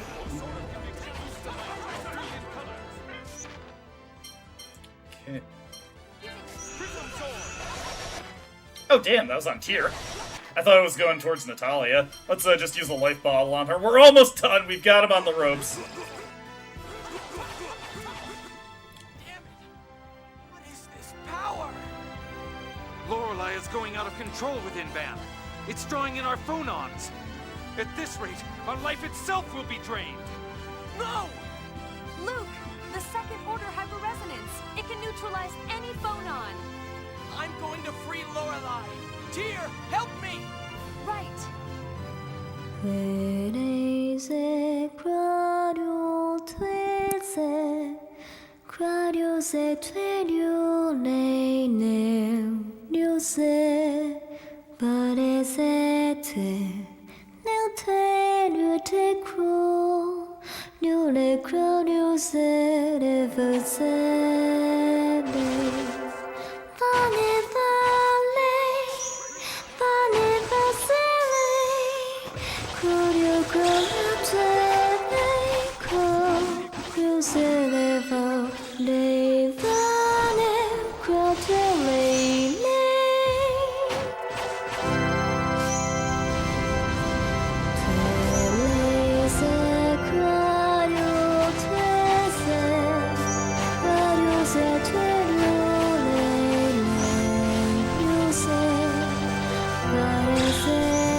It's always good when a tough boss battle ends with just like a really cool scripted sequence. Figured I'd let the phonic hymn go uninterrupted. The seventh melody. You've learned it, Tyr.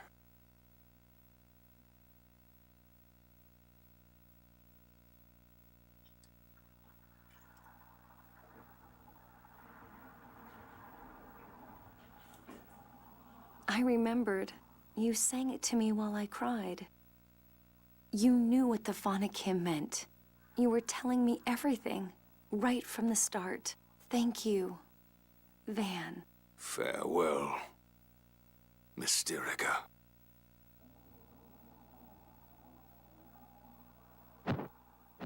Master Van! Stop! After all that's happened, you still call me Master. You fool. He's kinda got a point. Forgive me, my brethren.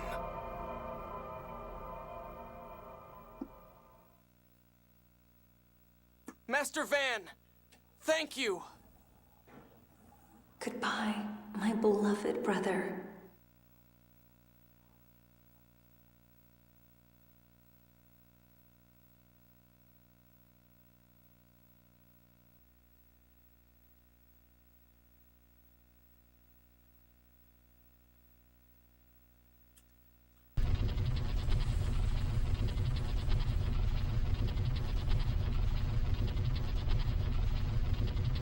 All right. Everybody hurry up and escape. I'll stay here and free Lorelei. Luke! It's my promise to Lorelei. This is what I need to do.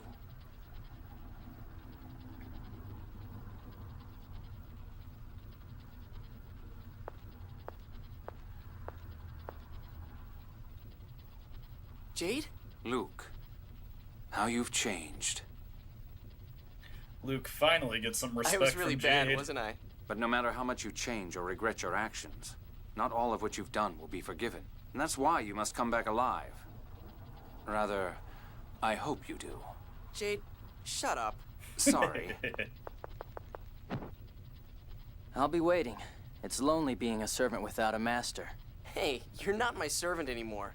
So I'm not a servant in the manor. I'd still serve as your friend. You're being stupid. So hurry back home. I'll never forgive you if you just disappear. You knew, huh? When you come home, I'm gonna teach you not to hide things from your friends. Annis? I knew too. I wasn't as sure as Guy, but What are you talking about? you're an easy read. But I have to have you come back alive. You're not expecting me to... We're not... No, no. I'm going to reform the order for Ion. But in order to do that, I need a patron. So, come home. Whatever. Luke, live. Please. I don't want to lose any more people dear to me. Natalia. Not to protect Kim Laska. To live your life. Understand? I wanted to live. You will. You cannot disappear. You cannot. Thanks. Master! Your job's done now. Go home and be proud of what you did. I'll be waiting for your return, Master. Thanks. I think Mew probably has earned the forgiveness of the Cheagles at this point. Come home. Tyr. You have to come home. You have to. I'll be waiting. Always. I will. I promise. I'll come home.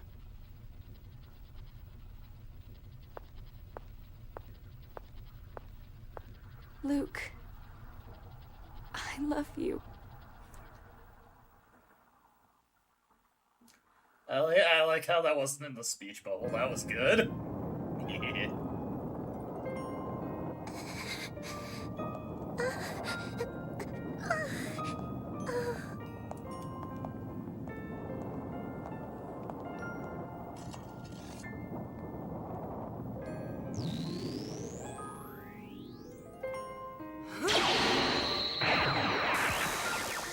They've come a long way. They certainly, Lloyd and Colette had a built-in childhood friendship. Luke and Tyr had a very adversarial relationship from the start of the game. Tyr! So I think it's nice to see them come this far.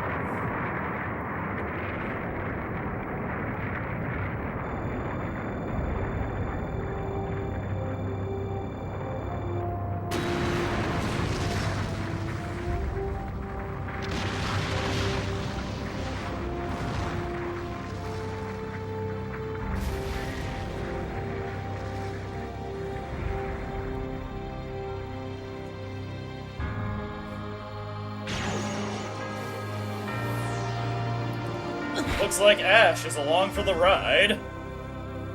Oof, rigor mortis is setting in pretty bad for him.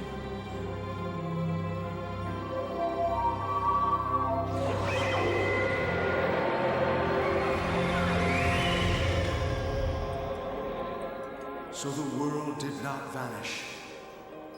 To think the future I saw would be rewritten. You have done admirably.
Van has been defeated, Lorelei has been freed, and something happened to Luke and Ash.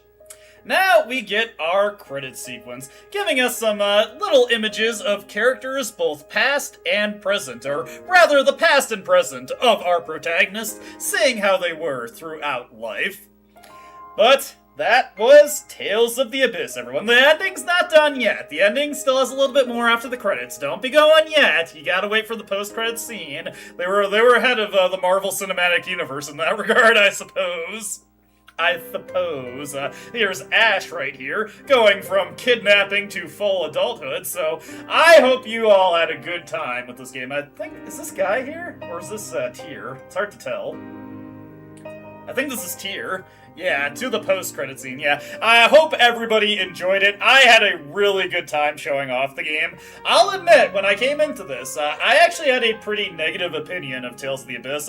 My first experience with the game was with the 3DS version, which is not a very good port, honestly. The game runs pretty badly, and I was kind of at a different point in my life, and the game didn't land for me at the time. Coming back to it, I enjoyed this a lot more. First off, I just think the game plays a lot better on PS2. I enjoy it much more as a PS2 game than a 3DS game, for a variety of reasons. Partially just the battles run better, partially it's just I like playing it on PS2. PS2 is such a nostalgic console for me.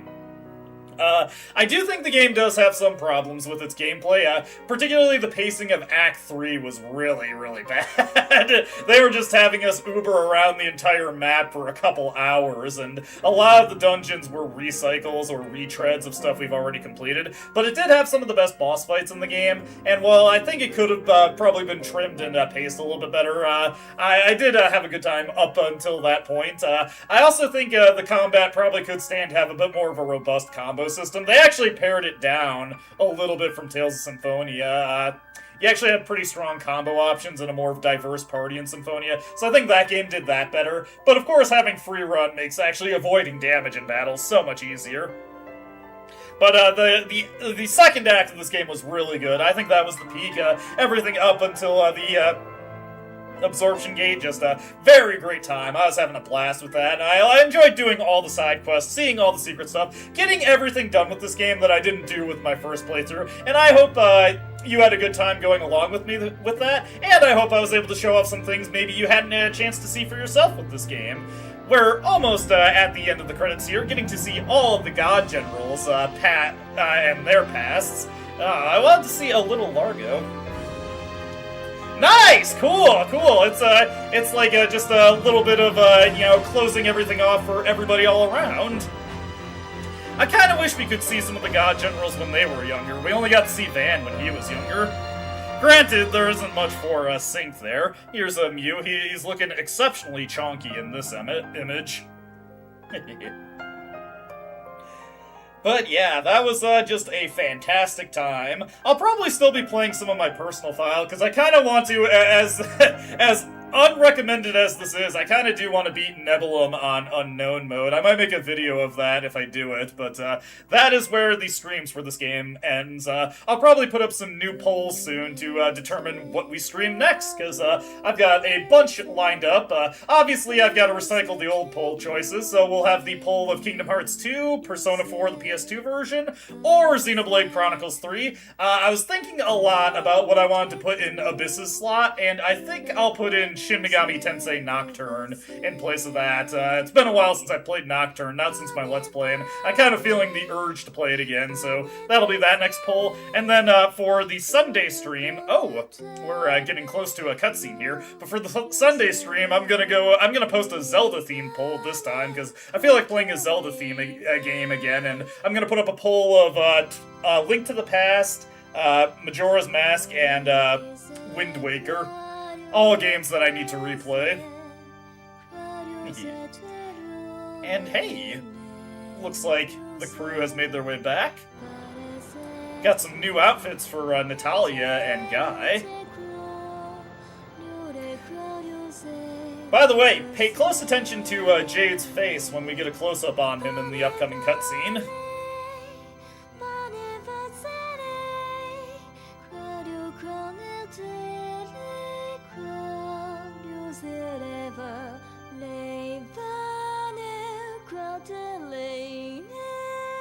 Yeah, hopefully. That should be fixed.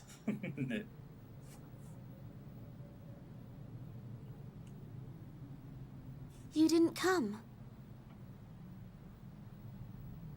I believe your presence was requested at Luke's coming-of-age ceremony at the Duke's Manor. I'm not interested in some ceremony in front of Luke's grave. That's why the both of you came here, isn't it? He said he'd be back, so let the others sit around and tell stories at his grave. But I won't be joining them.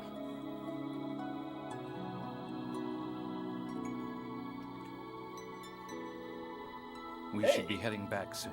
Jade, your eyes. It's dangerous at night.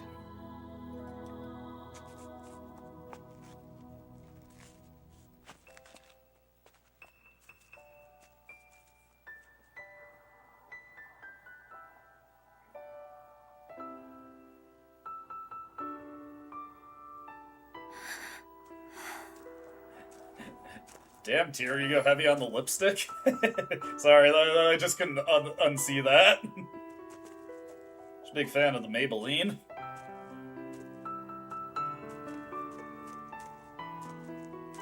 Why are you here? This place has a nice view of Hod. And also, I promised someone.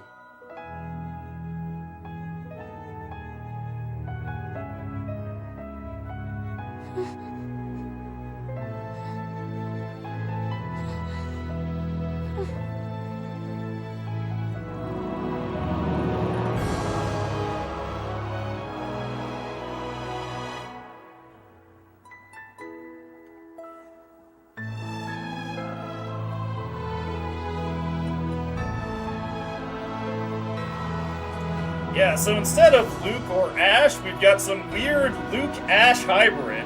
Lash, I guess. But also, yeah, if you look closely at Jade, you notice his eyes aren't red anymore. In between the final boss battle and this cutscene, he undid his phonic sight so that he can live life as a normal person going forward. Technically, that means he doesn't need the glasses anymore, but I guess he's just used to wearing them. I'm not going to do anything with this save data here, but what the hell? Why don't we save a clear data, and we can just take a look at the things you can do on a New Game Plus playthrough if you so desire. I actually don't know how much grade I got this playthrough. I didn't do as many battles as I did on my personal file for my first playthrough, so it's probably not as much, but probably enough to get at least a couple goodies there. Yeah. Anyways, cancel the save there, and let's just take a look at our clear data, just to bring it all home. When you do beat the game, though, you get the sound test and the game record unlocked, so you can listen to all the music, and you can check out your statistics, see what your highest playtime is, the most gold you've ever gotten, all sorts of cool stuff, which characters you've used the most, which, as you can see, not surprisingly, I've used Luke and Guy the most in parties. This is not who you directly control, just who's in the battle most frequently. Yeah, Jade made himself into a real person.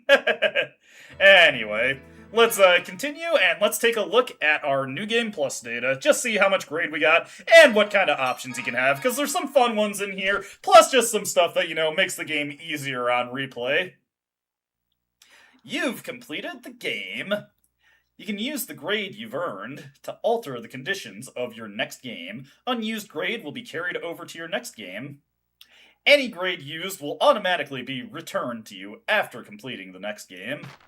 And yes, we've got our grade shop here. Standard feature of Tales of games. Your New Game Plus options are purchased here, so you can increase the speed at which your overlimit gauge fills up. You can carry over your playtime. One we've already seen is in action is you can increase your carry limit for items to 20, which is actually kind of nice for grinding out your recipes, which you can also inherit. You can carry over your gold, your cooking ability, the character disc, the collector's book, the world map, the mini games, your battle info. I mentioned previously, this one is slightly bugged. If you haven't gotten the Berserker title, and you carry over your battle info into a New Game Plus playthrough, you will not be able to get the Berserker title. It screws up the game's tracking for how many battles you've cleared on hard mode, so if you haven't gotten that title, you cannot carry this over if you want to get it.